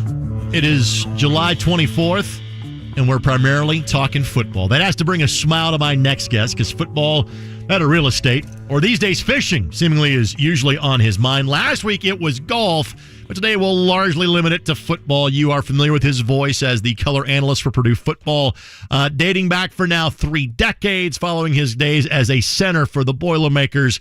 And he announced earlier this year that this is going to be the last ride for him in terms of the Purdue Football Radio Network. It is my friend Pete Quinn that joins us now. Buddy, why is it now the right time to hang him up from the radio booth perspective? You know, I'd love listening to your voice. I like you on a microphone. You're an awesome MC. You're great on the radio. I could just sit here and listen. I hate talking and not listening to you. No specific reason, Greg. It's been 32 years. I've thought about it the last couple, and I remember one time Joe Tiller told me, when you start thinking about retiring, that's probably when you should retire, and that kind of stuck with me. But it's a lot of little things. A year ago, we didn't have any grandchildren. Now our 4th is on the way in January. That's a big difference maker. Going on the road for the away games for 32 years, my wife Susan, has just been unbelievably supportive through all these years. But you know, her and I are golfers. We like to golf. We missed out on a lot of stuff in the falls. We've had a place in Naples now for 3 or 4 years, and September and October are beautiful times of the year to be in Naples, and she couldn't do it because I was doing the game. So I think the combination of the expansion of the Big Ten, the fact we have 4 grandkids now, and the fact we got the place in Naples, I thought it was just time. Well, to switch sports analogies, if you still got your fastball, you still got it. You do a fantastic job on radio and being critical when need be, but always passionate and supportive of your football team. So with that, we'll kind of transition to now talking about this year's Boilers. And obviously, we start with Ryan Walters. Impressions of him so far. Clearly, we'll learn a lot more here in a few weeks, but your thoughts about the steps he's taken up to this point? The one guarantee that I can make about Ryan Walters and his staff that he's put together. He's put together a very, very nice staff. Nobody's going to outwork him. These guys, I've just been so impressed with their work ethic. They're out there hitting it hard. They want to be successful. It's kind of interesting. As a Jeff Brom fan, still am. I like Jeff Brom a lot, but I never felt like Jeff. The day Joe Tiller took the head coaching job, Joe Tiller was a Boilermaker. I always felt Jeff was a Louisville guy that was currently coaching at Purdue. Ryan Walters, his first press conference, I think he's at home. I think he loves it there. He's got first-class facilities. He's got a great fan base. He's going to be in front of sold-out stadiums. The stadium looks amazing. I think he's excited. I think he's youthful. He's 37 years old. Most of his assistant coaches are very youthful. I think they relate with the players. Their recruiting has been outstanding, probably the best we've seen, just maybe ever since I've been doing the radio. So he's doing a great job bringing in talent. So I feel that if he, on game day, is anything like he is during the offseason, I think he's going to have a lot of success. Well, and normally when there is a coaching change made, it's not for a good reason. This is for a good reason. Jeff Brom wanted to go home. I think everybody knew at some point when Mama was calling, Jeff was going to go back to the University of Louisville, as you well described. So normally you're not inheriting a program that is invested in facilities and made bowl games on a regular basis. So your thoughts of the kind of unique nature of this is not a rebuilding job for Ryan Walters. This is maintaining and elevating. Kind of your thoughts on what he's stepping into here. I think he's got an opportunity to do some really exciting things right away in the age of the portal transfers. He got 19 portal transfers. I think speculation is at least half a dozen, if not more, will be starters. So when people ask me how's Purdue going to be, you don't really know. You look at this team, and this team does not look even remotely the same as last year's team. But they've got a lot of talent. They've got a lot of talent coming back. I'm a big fan of a lot of these kids. Huge Devin Mockabee fan. tremendous running back. I think Tyrone Tracy. Now that Charlie Jones has moved on, I think you're going to see a lot of Tyrone Tracy. I think they have an NFL-type player in tight end Garrett Miller. I think Gus Hartwig. Gus may not be available as center out of Zionsville. He may not be available the first couple of games, but he's an NFL player. And Jenkins on the defense, Sidnor on the defense. Maybe the star of the defense is going to be a true sophomore. I think he's still 18. Most fans will remember Nick Carraway. He actually changed his last name to Scourton, Nick Scourton. But Nick is going to be back. He's got a lot of proven veteran talent. And then when you roll in some of these transfers, highlighted by Hudson Card, the quarterback, that's all they could talk about during spring ball was how impressed they have been with Hudson Card. I don't think there's going to be a drop-off. I think he has a chance to have a special season year one. Is this Hudson Card's job? No doubt about it. He's the quarterback of this team? I think if there's one position on the football team that there's no doubt who the starter is, it would be quarterback. Again, Pete Quinn, Purdue Radio Network, joining us here. Again, the football season, while we're thinking about this from Colts training camp, getting underway like literally tomorrow. These guys are training almost year-round at this point, but camp a week or two away at this point for Ryan Walter's squad. You touched on this, and obviously this doesn't kick in this year, but it kicks in soon.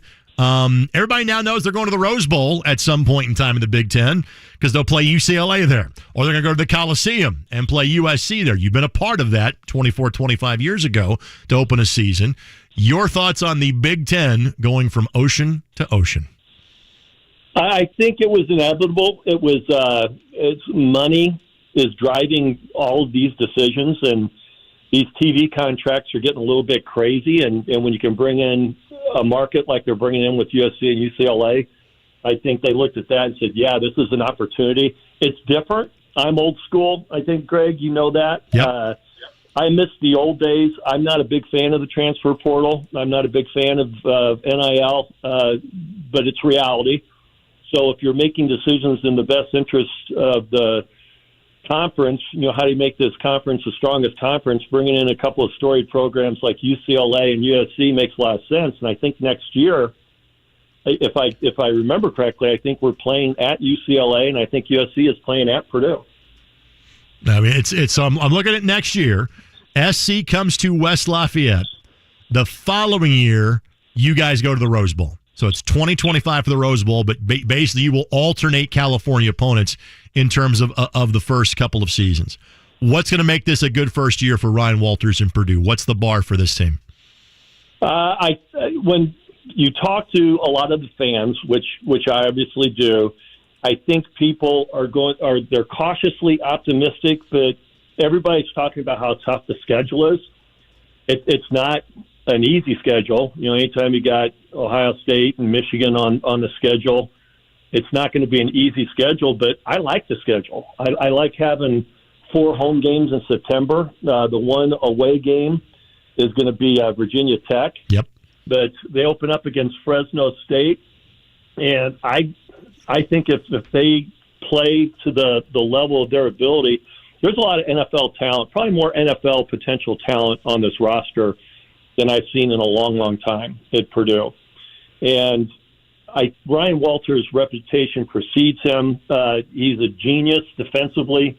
I don't say that lightly, but people that said when he coached defensive coordinator at Illinois that he's one of those guys that doesn't even look at a clipboard. He watches the game. He makes calls. He understands the game of football. He put together a very, very nice staff, and they've got talent. So, me personally, I think they can be as good win-wise as last year, if not better, where they won 8 games last year. If everybody stays healthy and if they pick up the offense and the defensive strategy that Ryan Walters has, the similarities I see between Ryan Walters and my head football coach, who was, in my opinion, one of the greatest college football coaches of all time, Jim Young. Jim's in the Hall of Fame now. He came to Purdue, and all they talked about is how young he was and his staff was. And Ryan Walters was coming in, and ironically, they both got their first head coaching gigs at 37 years old. And the way that he ran his defense, if you remember the defense back then, they called it the junk defense. And everybody remembered our teams because we had a lot of success, and we had a couple All-Americans like Mark Herman and Dave Young, and had the Carmel connection with Bart Burrell. And we had this great offense, but people forget we had one of the top defenses in the country. In fact, our junior year when we went 10-2, they finished the season second-ranked defense in the country, and they called it the junk defense. And it was a very interesting defense where I think it allowed the players to react and play instead of the real complicated defenses you see right now where you have to be in the right spot at the right time or it could be disastrous. I think Ryan's bringing more of that type of a defense back, which I'm excited about. And then I think he's got some offensive coaches that are going to be – there's going to be a lot of passing in this offense, which I'm excited about because I think we have the talent to take advantage of it. Pete, a couple quick things, and then we'll let you go. Obviously, when it comes to being on the air, you're going to do anything differently than the last 30 years because it's worked for you so far. Behind the scenes, when you make these road trips, knowing this is the last go-around for you, do you kind of take things in, kind of take it all in a little bit differently than you have in years gone by?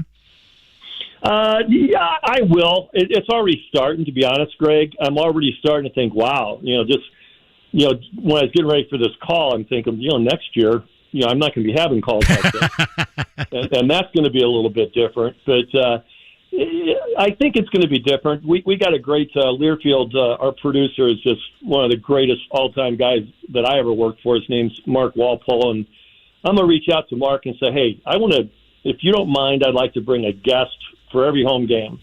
Just bring somebody back because some of my greatest memories were having guests, people that were close to me up in the booth to watch a game or to meet my halftime guests. And a story I love to tell is when my now 37-year-old son was 15, him and two of his buddies came up to meet my halftime guest, and I introduced him and said, this guy's a Purdue guy. When he was your age, he had two dreams, to march in the marching band and to get an engineering degree. And they shook his hand, and I said, oh, yeah, by the way, he's the first man to walk on the moon. And those kind of memories I will keep forever. And that's what I'll miss the most. I'll miss Tim Newton and Kelly Kitchell and Rob Blackman and all the guys. That Scott Fenstermacher, engineer. We just have such a great team. And Tim and I have been together 30 years.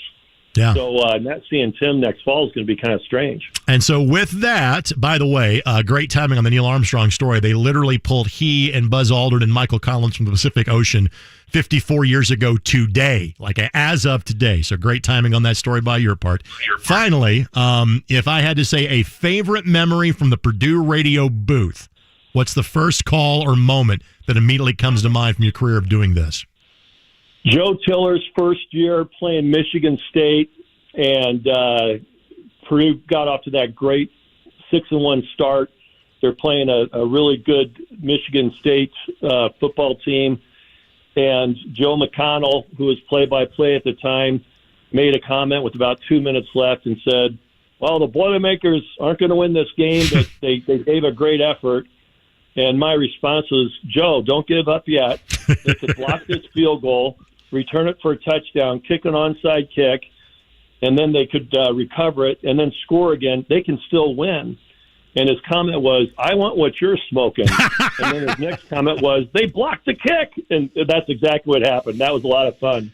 Did you provide what you were smoking to him for later so he could enjoy it at that point in time? Or Joe came in. He was such a consummate professional, and he did not like me that first year because I tended to be a little bit of a homer, and he was such a professional guy. I ruined him in the first couple of years. He became as bad a homer as I was. The thing is, at that point in time, people don't know this, maybe Joe was doing the Tennessee Titans games with the Oilers at the time. So he would do the Purdue game on Saturday and then quickly have to fly to Nashville. There it was. So Joe may have kind of clipped off just for a moment, thinking that I got to get to my next game. But obviously, fate intervened. You have done a wonderful job in this role for 3 decades. I know you will for your last year as well. And obviously, our friendship is going nowhere. As always, thanks for the time, my friend. I'll see you in person again real soon.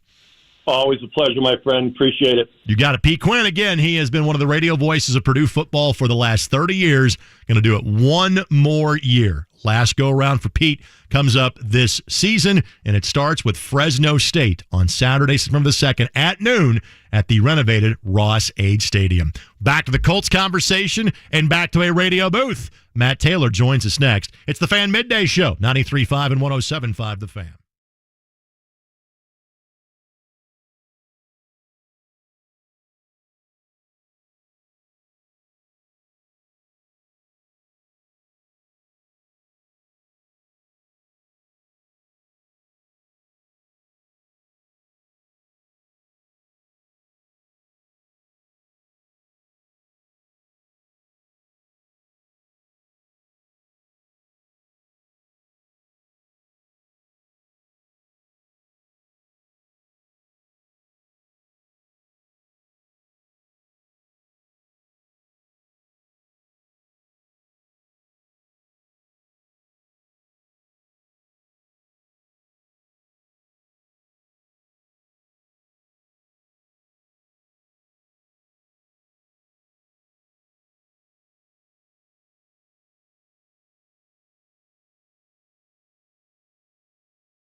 The Fan. Final hour of the show for me this week. I have been notified that my substitute teaching contract has been extended for a couple of more weeks. I'll do what I can to bore you to tears or enlighten you, depending on your perspective, around my training camp schedule, which officially kicks in on Wednesday. And one of the first people that I'll be seeing on the sidelines is the man that serves as the voice of training camp. And then again, he is the voice of the Indianapolis Colts. It is Matt Taylor that joins us now. Hello, compadre. How are you? What's up, brother? How you been? I'm good. I just was able to deduce from Garasino during the break that you attended Barbie at some point in time this weekend. Is that correct? Yes, sir. Saturday night at the drive-in, actually. Oh, yeah. So under the lights, under the stars, Twilight Barbie. Well, this is Barbenheimer weekend, and so you and I literally have covered both ends of the spectrum. I saw Oppenheimer yesterday, so we have hit the two big box office smashes of the weekend. How was Barbie? Yeah, no, they got our money, didn't they? It was something. I'll tell you that it was something. You know, my 6-year-old is like right in the wheelhouse of Barbie, so obviously that was the inspiration to go see the movie. I don't know, Greg. I'm the wrong guy to ask. I don't know if it was good. I don't know if it was bad. I was kind of in and out. I mean, we had our 2-year-old or our 3-year-old son there as well, so I was on entertaining him as well, especially when we're outside in the drive-in. And so I don't know. I was in and out over the course of 2 hours. A lot of dancing, a lot of singing, but 6-year-old liked it, so I guess that's all that matters. Margot Robbie would have me interested in Barbie. That was all right. I am not. I'm confident enough of my man card to say I would go see Barbie. Like even without a kid. Like my daughter is now 12. Barbie kind of has never really been her thing. So the wife and I asked, "Hey, do you want to go see it?" She's like, "No, I'm good." I may wait until it gets on demand and skip the whole theater experience, but I would watch it. I would highly recommend Oppenheimer to you. I think you would dig that. So I realize that your free time is now effectively gone as of tomorrow. So there's no way, unless you download it for the flight to Buffalo or Philadelphia, there's no way you would actually watch it. But if you can find 3 hours of your time, Oppenheimer is worth it, just so you know. Well, see, what I do, my move is I take suggestions just like that for movies and TV shows and things on Netflix and Prime, like binge-worthy, watchable things that people recommend to me, and I bank them up for, I hate to say this, but I bank them up for the months of January and February, right? When we're not going anywhere anyways, the weather's pretty crummy, the season's over, and I actually have time to watch these things. That's when I catch up on streaming things that have been, taking over the universe for the last 6 months. So I'm always late to the party, but I'm okay with it because when I have time to watch it, I like to do what everybody else does, and that's binge them and, live the cliffhangers from, episode 1 to 2 and so on and so forth. So, no, I'll definitely write that down and catch that on demand next winter. All right, so let's see if you can also catch up on your impressions. Now, do you retire your impressions when someone passes away, or do you still use them in tribute when the time calls? No, I think it has to be tribute. Harry Carey lives on, Joe McConnell lives on, so I think Donnie Baker has to live on as well, man. And Absolutely. I am so glad that you mentioned that. Of course, with the terrible passing of Ron Sexton very unexpectedly Friday on the show, and I'll get more into that in a matter of moments. But I bring that up because literally just had Pete Quinn on the show, and I asked him for his favorite moment in a Purdue booth, and he goes, "It was the '97 season." Joe Tiller's first year.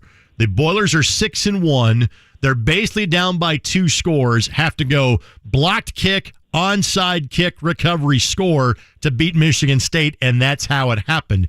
So if you don't mind queuing this up on demand, how do you think Joe McConnell would have described the action from October of 1997? I'll give it to me one more time. Block kick, blocked kick, recovered for a touchdown. Onside kick, recover, score a touchdown.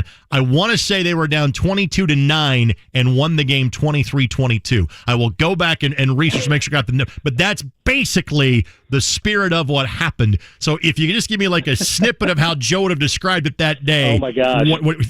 How would you do it? Go ahead. Here's Nico Kudavides coming off the edge. It's blocked. It's blocked. It's up in the air, and Purdue has it. They're setting sail down the far sideline. It's a touchdown for the Boilers. Oh, Purdue comes storming back. Special teams, and the Purdue wins it 24-23. That's the final on the Indiana Corn and Soybean scoreboard. Man, you're so good.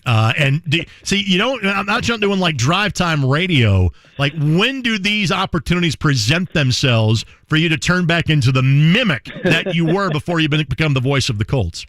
Well, basically, when I'm in my car driving and something will spawn a memory, and then I'll turn the radio down and do it for myself, which always gives me a good chuckle. But that's pretty much, I'm my harshest critic, I suppose. But yeah, those moments are few and far between. Anyways, it's a great reflect back too, because Joe was always incredibly nice to me, and I actually knew him. Long story short, so my wife worked at the same school that his wife did. Okay. So we actually became pretty chummy, and I was, young and aspiring in my career, and he gave me a lot of pointers and advice and all of those things. And actually, my wife and his wife were close enough that she invited her and subsequently him to our wedding. And I got a huge family and a lot of friends that are Purdue people. So the fact that Joe McConnell was at my wedding and he was taking pictures and doing selfies and signing autographs, incredibly cool moment for me, just because of, he's had more high-profile jobs than I'll ever even apply for. So just an incredibly great dude and unbelievable talent. I don't think people, and again, nerds like us do, but people don't have an idea the number of moments that Joe got to be a part of, namely Walter Payton breaking the alt. So when you hear that clip on NFL Films, that's Joe from 1984. Because he did so many NBA finals for NBA radio in the 90s. That's Joe that you hear a lot of on those highlight calls. And again, obviously some wonderful memories from Purdue. And if you ask me to imitate another play-by-play guy, I got Brian Giffen down cold. That's about the end of it. So with that, we want to actually talking about the football team. Well, don't forget too about the ABA Pacers, and he did the Colts. He did the Colts for 2 years. Yes, he did. Like I said, the White Sox, Purdue. He did college football game of the week, I believe, for Westwood One. I was able to kind of go through his old spotting charts and some of his notes, and he saved everything. He saved notes, he saved charts and press releases, and he's got games on DAT and cassettes and reel-to-reel. So unbelievably great man, and really admired him for everything that he did, and then most importantly for me personally, just how he treated me and showed me a great deal of respect. By the way, that's digital audio tape. For those who don't know what DAT is, that's for those in the know. That way you've got it. So let's kind of tell people how the sausage is made here. What is training camp like for you, Matt Taylor, being the PA or MC of training camp practices, while you're also getting 40-plus stations ready for the upcoming season of the Colts Radio Network? What are these next few weeks like for you? That's right. Yes, I am the Ryan Seacrest of Colts Camp. So come up and say hello and, give us a high five or anything that you want to know about Colts Camp, both with the team and logistically. So, the easy answer is I would just direct everybody to Colts.com/camp for all the practice dates. 13 open practices, free. Have to have a ticket, as you know, Greg, but you download it, and there's only a handful, or I shouldn't say a handful, but there's an allotment of tickets available every day, so it can be sold out, if you will. I don't know if that's the right term, but it can fill up fast, so Colts.com/camp to download your free tickets and to find out all the practice times. We'll be up there every single day. We'll be doing some PA stuff, or I'll be doing some PA stuff and letting everybody know what's going on, what the schedule is for the day of camp, and to let you know, who's signing autographs and what the post-practice festivities look like, that kind of stuff. And then during practice, just kind of watching and observing just like everybody else, taking notes and following the storylines, post-practice, doing podcasts and radio shows and interviewing players. So, Westfield is an unbelievable host. Graham Park is just the perfect place for it. It is so easy to navigate and get around and park and just have a really good experience. Colt City is right behind the Colts practice facility, or the Colts practice fields, I should say. So there really is something to do for everybody up there. It's family-friendly. You can watch ball. You can watch Anthony Richardson do his thing. You can watch Shane Steichen operate practice. But if you got kids and little ones, you can let them run around and take in, the big-time feel of an NFL practice event. So really looking forward to it. And like you said, it's here. It's here, and we don't stop for 7 months. All right, so with that, you've had a series of in-studio podcast, long-form interviews with those in and around the Colts. I'm not sure you would say you know Shane Steichen well at this point. Mm-hmm. You've had a chance to talk with him maybe more than anybody else has at this juncture. What has impressed you about the new head coach of the Indianapolis Colts to this point? He's just really smart. He really is. He's just highly intelligent, high IQ. He's all ball. I mean, when you get him in his element, he just goes and, he lights up the most, or the biggest, I should say, when you're just talking schematics. When you're talking about how to use this guy or what this guy can be, or, philosophies inside the red zone. If you just get real minutia with it, like that's what he loves. He is all ball. I think he's a well-rounded guy. I mean, he's 38 years old, and I can relate to him. He's got a busy schedule. He's got 2 young kids. He's got a wife. He's moved around the country a handful of times, chasing positions, now being a head coach for the first time. But he just really, his biggest passion in life is football. He got a journalism degree at UNLV, Greg, and I asked him, what was your plan with that? I mean, if you weren't going to go into coaching, which he always had, aspirations of doing, what were you going to do with a journalism degree? He's like, maybe do broadcasting, maybe do radio, maybe do TV, but he's like, that was always like plan C, D, and E. It was always coaching for me, and he's living it out. But yeah, when you talk to him, he can process so much in a short amount of time. Just when you talk to him, he really gets after it from a schematic standpoint, and that's why I don't think you're going to see him really struggle at all in my anticipation of things with having to manage the game and call plays at the same time. He can really process a lot and handle a lot of information and compute it and compartmentalize it and come out on top in basically every instance. Again, Matt Taylor, I don't think I need to introduce that voice to you, radio voice of the Indianapolis Colts. My guest, Greg Rakestraw, here on the Fan Midday Show on 93.5 and 107.5 The Fan. Have you had Anthony Richardson in that studio for that conversation just yet? We've only talked to him after draft night, so the Friday following his draft selection on Thursday, the first round. We had him in, and he was doing the car wash that day, obviously. Sure. He was doing photo ops and marketing stuff and his own press conference and a video interview, and he did a radio interview as well. So Anthony's been very, very busy, and they're obviously trying to keep him comfortable since he's been drafted. Obviously, a lot is on his plate. So not as many opportunities with him as we've had to visit with Shane. But obviously, once camp starts, we hope to get him for a one-on-one off to the side after the media is done with him.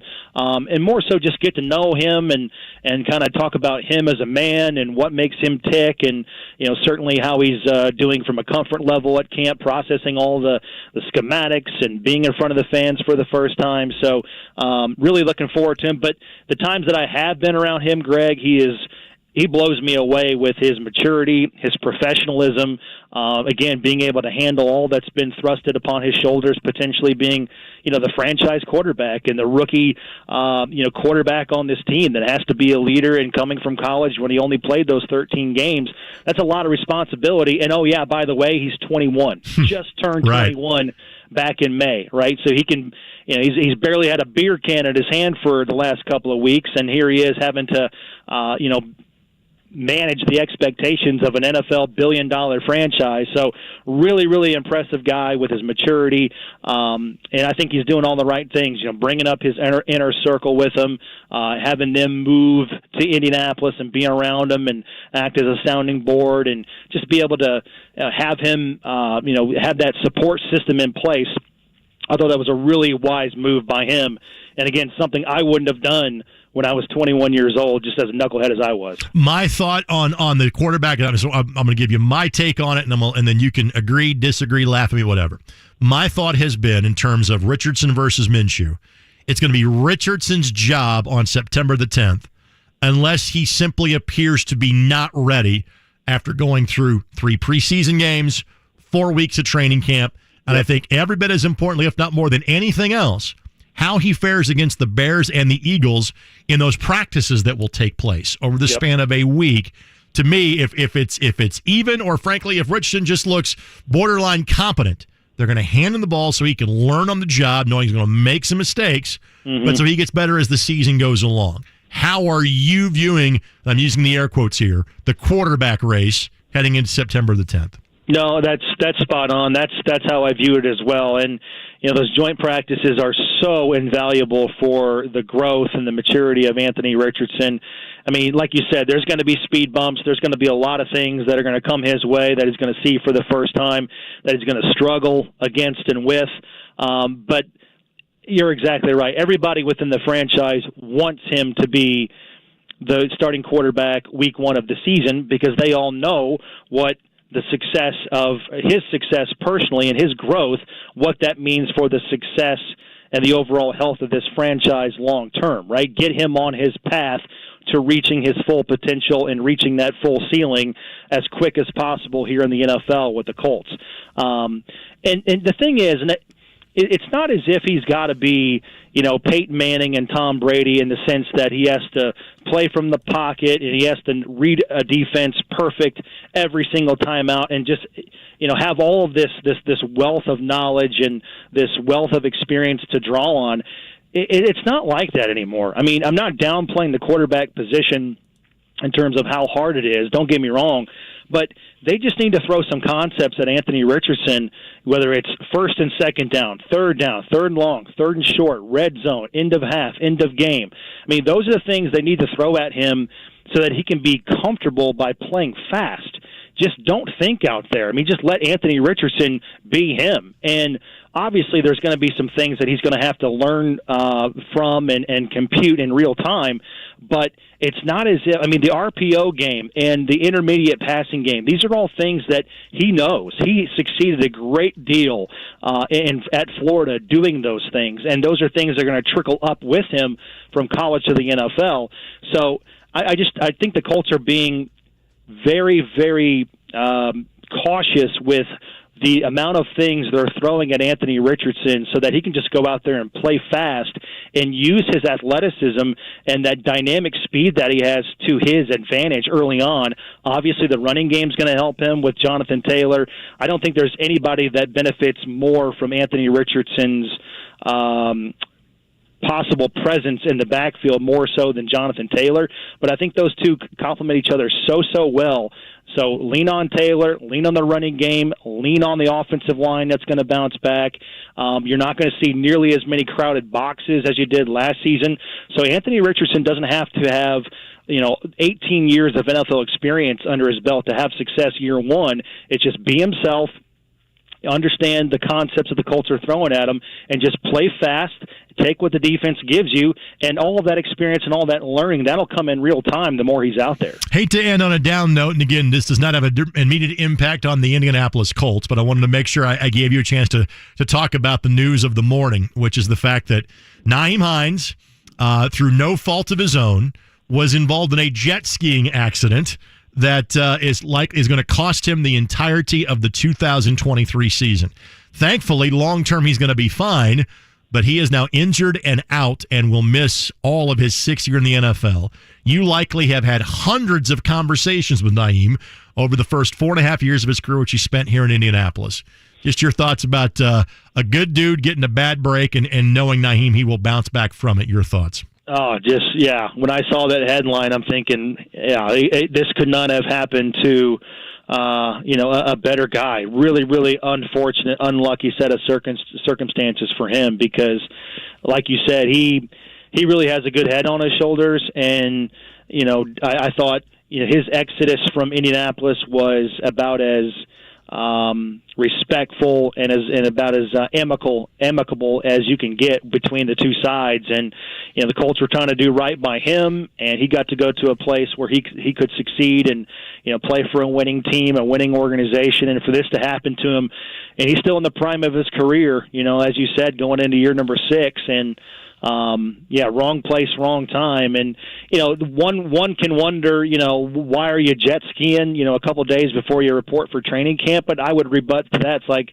listen, you got to live your life because football just takes over, as we said, for the next 6-7 months. And that basically just consumes you. You got to have time and get in fun with family and friends while you can do it. And he got hurt doing something that it wasn't his fault. Right. And it's just really, really unfortunate the way it went. But I remember, you talk about all those conversations with Naeem. He was a rookie in 2018, and the Colts were just littered with great rookies that season, guys that are still here, right? You know, you got guys like Shaq Leonard and Zaire Franklin and so on and so forth. But I remember talking to him going into the playoffs and just being blown away with his maturity and his answer. His insightful answer was, you know, you got to, basically it was, I'm paraphrasing, you got to take advantage of every opportunity to make the playoffs. And I'm thinking, well, how would you know? You've never made the playoffs. You know, this is your first year. He's like, you know, you talk to guys in this locker room that have been around a long time, and the NFL, man, it stands for not for long. Nothing's guaranteed. We got a good nucleus here. We got a good core, but nothing's guaranteed for next year. Just because we show up in 2019 doesn't mean we're just going to make the playoffs that year and the year after that, and so on and so forth. And I was like, man, this guy has really good perspective as, again, a 22, 23-year-old that not many guys have. And he was right, because the next couple of years, they were roller coaster years for the Colts. And so he had really good perspective going into that rookie playoff experience, saying, you know, nothing's guaranteed. I got to make the most of this because you never know if we're going to get back. And 19, Andrew Luck retired. 20, the Colts made the playoffs. 21, they missed the playoffs. And then he was traded in 2022.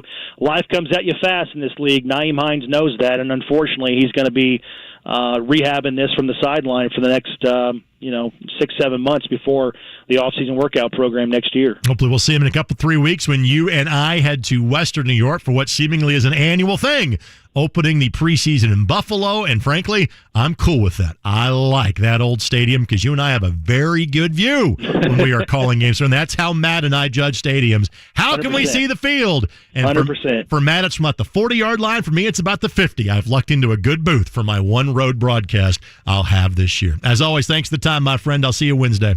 All right, man. Good to talk to you. Be good. You got it. Matt Taylor, radio voice of the Indianapolis Colts. Back with more in a moment. There's something Matt touched on that I'm ashamed that I hadn't touched on until now. We'll get to that. I'm going to tell you to go buy tickets because they just opened up like 26 minutes ago, and what a former Indianapolis Colt will be doing on Sundays this year. All that in the next segment of the show. 93.5, 107.5 The Fan.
The Fan. Thanks to our great guests that have joined us on the show today. The rest of the show is you and me and Eddie Garrison as well. Eddie, are you going to take over the Jimmy Cook gambling play of the day, or are we letting that slide for a week? We'll just let that slide. People, you are on your own for making your own money. There's no Powerball. There's no Jay Cook play of the day. Just go work hard for 40 hours and earn an honest buck if you can. Joe Reitz, Pete Quinn, Matt Taylor, those are the guests. I'm assuming maybe one of those might make instant replay. And I would assume Eddie nods his head. That tells me yes. Maybe I can just convince Eddie to make it the entire show about me and just give Kevin and Mark and JMV a day off from the program. Probably not how it's going to work. But you can go back and hear all three interviews on the podcast page of the Midday Show at 1075thefan.com. Now, phone lines are open. If you want to join me, feel free, 317-239-1070. Tweet to me at Greg Rakestraw. Email the program to Greg at 1070thefan.com. I often, and I was teased about my photographic memory during the break. And yes, we all have our skill sets, and that tends to be mine. So when I do the show, I've got, a couple of different internet windows pulled up in front of me. I've got the bat phone that I reference from time to time, but it's not like I have like this show log. In my days of doing the show on a full-time basis, I had one. It's a one-pager. Here's the guest we're having on. Here's the extra topics. Here's the stories you want to make sure you get to. Frankly, I should do that. Most of the time, the way that my mind works, I can kind of flip through the Rolodex pages and be just fine. But there was something that Matt Taylor said that I am mad at myself. I'm going to be for the rest of the day because I did not mention it until now. And that is the news that broke on Saturday morning that Ron Sexton had passed away. And you probably know Ron for his lead character as Donnie Baker. I know Ron from his days of working on the Colts Radio Network when I began working on the Colts Radio Network in 1998. I know Ron from his days working with Vince Welch on WNDY. I remember Ron as a sportscaster and a damn good one before simply he was too funny and realized he could make money just being him or being him with the volume turned up to like 37 for Donnie Baker or other characters along the way. There was kind of a lower voice take on Donnie Baker called Steve. Hey, fellers, that would call my show in the day in Franklin. Like, Ron had been doing stuff for Bob and Tom, or Ron had been making appearances on 1260 with Mark Patrick. Well, he'd be bored and driving around town at night. He lived on the South Side, so he could actually get 95.9 and would call the show as Steve. So I loved I love getting to know Ron behind the scenes, and I even got a little bit of character work with Steve and tried to play off of him at times. I want to play it out that Ron and I, like a lot of folks, had been Facebook friends, and we kind of kept track of how he was of how each other was doing through that, knowing that his kids were playing sports in Florida as he moved there. They could pursue their dreams of playing college softball or college baseball, whatever the case may be. Ron and I had not had a conversation in several years, and I feel terrible about that. But I feel so bad for his wife, for his children, who were deprived of having Ron with them for a longer period of time. Obviously, an insanely funny person. But as you would hear from anybody that has had a tribute to Ron on social media, over the airwaves, over the course of the last few days, just a genuinely good dude. And so, Ron, Godspeed. We will miss you. Thanks for being an important part of the early stage of my career. But most importantly, thank you for being a friend of mine. And I am so sorry that we had lost touch over the course of the last 10 to 15 years, probably. Again, you're friends on Facebook. You don't actually have real conversations. We didn't kind of run in the same circles. But thankfully, our paths crossed for a good amount of time very early in my career. And I can say I've laughed at Donnie Baker, but I was blessed to know Ron Sexton, and I wish I had the opportunity to have more conversations with him. Godspeed to you, Ron, and to the Sexton extended family, my deepest condolences on the loss of a really good man. Now, there's no easy way to transition from that back to the simple world of sports, but that I will do. If you're by the phone or if you are downtown and you want to go enjoy All-Star Weekend in 2024, now is the chance. I'm reading from my buddy Scott Agnes' story from Fieldhouse Files, of which I am a subscriber. But tickets went on sale at 2 for you to enjoy All-Star Saturday night. That is going to be at Lucas Oil Stadium.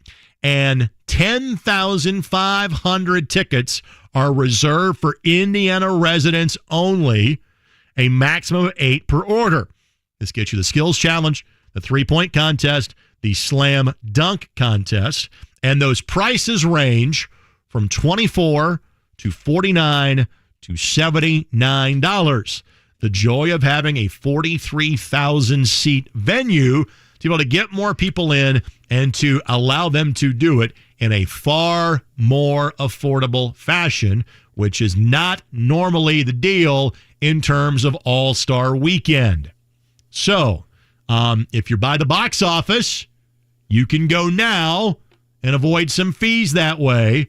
If not, go to Ticketmaster. But just so you know, if you want to get a ticket and simply say, hey, I was there for the first time that All-Star festivities took place in Central Indiana in 39 years, do it now because tickets are now available. By looking at Ticketmaster real quick, only 3 tickets left. Are you serious? Yep. Well, I'm glad I announced that now, So apparently they're going to have to, fight for the other batch of tickets. And I'm sure those 3 tickets are not together, would be my guess. Nope, all single tickets. Yeah, probably probably in the 600 level someplace, right? Correct. Yeah, that's the way that works. Well, I'm glad I made that announcement then. Thank you. The other thing that I wanted to get to in this segment of the show, Matt Ryan will be on your television screen and not with an NFL team this fall. That's not exactly a surprise. But if I am reading the CBS depth chart of announcers correctly, Matt is going on the number 4 game day crew. That's pretty impressive. He will actually be a part of a 3-person booth, which CBS is going to do, not on their top crews, but a lot of their secondary and tertiary crews. That's a fancy way of saying third-level crew, by the way. So Matt Ryan will be in a crew with Andrew Catalon and Tiki Barber, and A.J. Ross handling the activities on the sideline. The top couple of teams, really the top 3 announced crews, remain unchanged. Jim Nantz, Tony Romo, Tracy Wolfson, Ian Eagle, Charles Davis, Evan Washburn, Kevin Harlan, Trent Green, Melody Collins. As far as the Colts announcing crews, I expect a lot of Spiro Ditas, Adam Archuleta, and then Tom McCarthy, James Lofton, and Jay Feely. And it's amazing how these things tend to go in circles. In Peyton Manning's rookie year, of which I am in the studio cutting up highlights for every game on the Colts radio network, it seems that Ian Eagle and Mark May were the announce crew for every game that year when the Colts were coming off a 3-13 season and would proceed to go 3-13 again. So I would imagine a lot of Spiro Ditas, a good amount of Tom McCarthy could be covering the Colts games this season. 317-239-1070 is the telephone number. Feel free to tweet to me at Greg Rakestraw. You can also email the show as well, Greg at 1070thefan.com. And as I say, hey, go buy those tickets. People are hitting me on Twitter. Hey, dude, those tickets are gone. Those tickets got gobbled up quickly. Well, frankly, it shows you the in-demand nature of that event. And again, frankly, I'm not a person that, like the slam dunk contest, clearly that heyday I think is come and gone. The 3-point shooting contest, that's like every night these days in the NBA. Skills contest, okay. What you are really going there to do is say, I was there. I wanted to take in the atmosphere because obviously that is a once-in-a-generation thing. You want to be able to say I was there when Indianapolis showed again that we are the best host city for any major sporting event you could have. So I'm thrilled that tickets are going quickly, but you knew that tickets would go quickly. Am I reading this right? Colleen, is that right? Hello, Colleen. How you doing? Hey, Greg. How are you doing? It is good to talk to you as always, my friend. Yeah. I'm hoping to see you at training camp tomorrow. I'll be there. I won't be there for moving day. You'll see me on Wednesday, and trust me, I'll know where to look for you. That's what I meant. There Wednesday. you go. I'm not there for moving day either. I wanted to share with you my experience, though. You know, I agree. Indianapolis is the greatest sports town for hosting sporting events. You know, I love the Super Bowl. I love the 500. I got on at 2 o'clock. I wanted to get tickets to the NBA Saturday night All-Star. Yep. You know, so like you said, I could say I was there. Well, I got on exactly at 2. It said there were 2,000 plus people in front of me in the queue. So I waited and was on. I finally got on. I spent probably 12 to 15 minutes trying to get tickets. Every single time I clicked on, you know, I could only get 2 tickets. It was, you know, another fan got your tickets. Another fan got your tickets. So unfortunately, I didn't get tickets. So if you ever come across some, please remember your best. I will pass them along. But I'd like to make a plea to, you know, whoever the great people were that made this opportunity available to all of us in Indianapolis, you know, if maybe they could scrounge up some more tickets and make some more available, because I'm sure there are a lot of people just like me. I mean, I feel like this is Taylor Swift all over again, and I didn't get to go to Taylor Swift either. So I'm batting, 0 for 2 for, high demand tickets. Colleen will work on it, and thank you. I appreciate that. And I do not work for the Pacers. They're kind of the one team locally that's kind of really not on my beat. But I know enough people there where I can tell you this. This is not a money grab for the Pacers, okay? The Pacers want this event here to showcase basketball in Indiana. Now, are they a business? They want to turn a profit on this? Of course they do. But I firmly believe in my heart of hearts, the Pacers want to make this as affordable as possible in the inventory that they can control to get as many people from Indianapolis to this event as possible. So I would assume there's going to be another batch of tickets at some point in time that'll be made available to the local audience. Colleen, thank you. If you're calling it on line 1, stay there. I'll get to you when we come back. Got to get to a break and got to wrap up the show because, John would like to start the show on time. It's the Midday Show, 93.5 and 107.5 The Fan. Colts fan.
The Fan.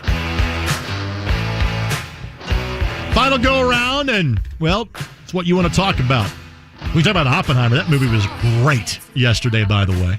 And I'm serious. I'd go see Barbie. I missed the chance to go see that Jennifer Lawrence, like, really raunchy comedy.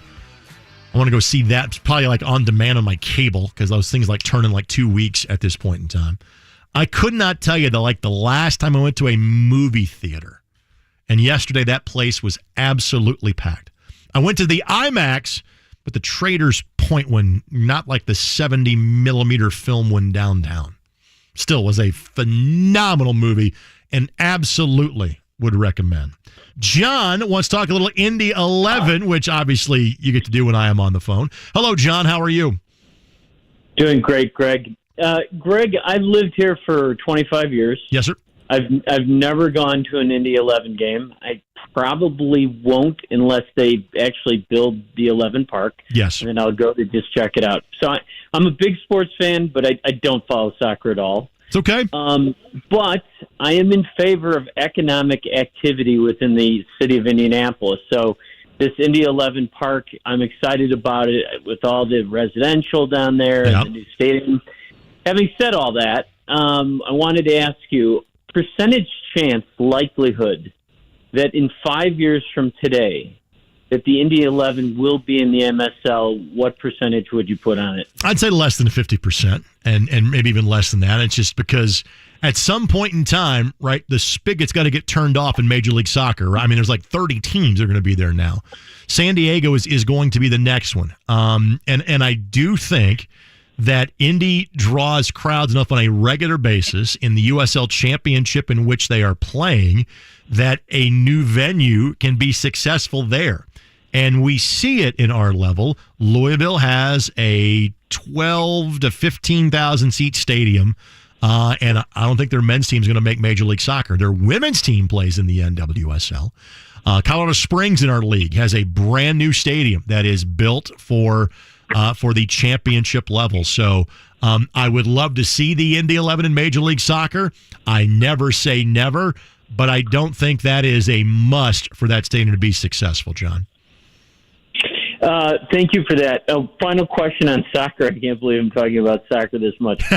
The reason why Messi is here, is it all about the money? No. What are his motives for doing this, both known or ulterior? I think it's branding because honestly, John, if it was about the money, he'd be going to Saudi Arabia like Ronaldo has done, like seemingly Mbappe is going to do for 1 year because the transfer fees are just stupid. And again, it's going to be for 1 year before it apparently goes in place for Real Madrid. And if you don't follow soccer that closely, he's going to play for PSG, which is by far the best team in France, but probably somewhere between 6 and 10 in terms of like the great teams in Europe. And then after a year in Saudi Arabia, he's going to go play for Real Madrid, who would be in the top 3 or 4 teams, seemingly most years, in terms of European football. But in terms of Messi, I think he has always had a desire to play in the States and to be, the star that helped elevate soccer in this country. I think he likes that challenge. I think because it's much closer to home in Argentina, I think that it resonates with him. I think because of the, kind of unique, multicultural, largely Hispanic nature of South Florida, I think that resonates with him.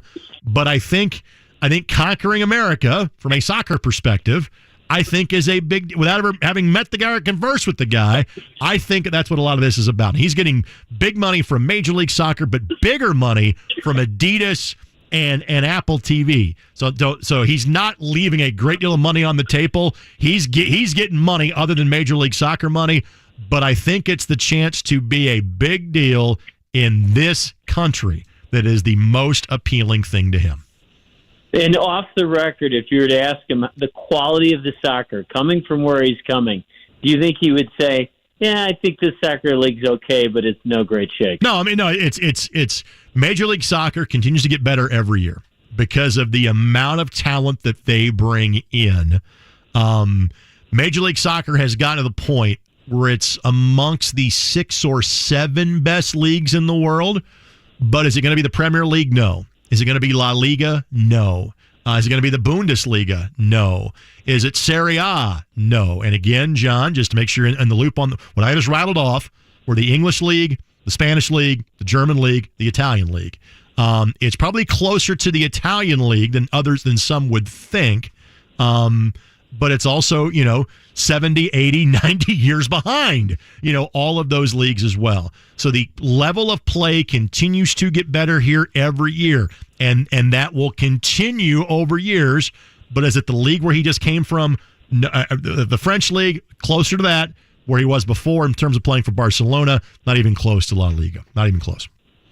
Thank you, Greg. Thank you, John. Appreciate that. And folks, let me tell you this.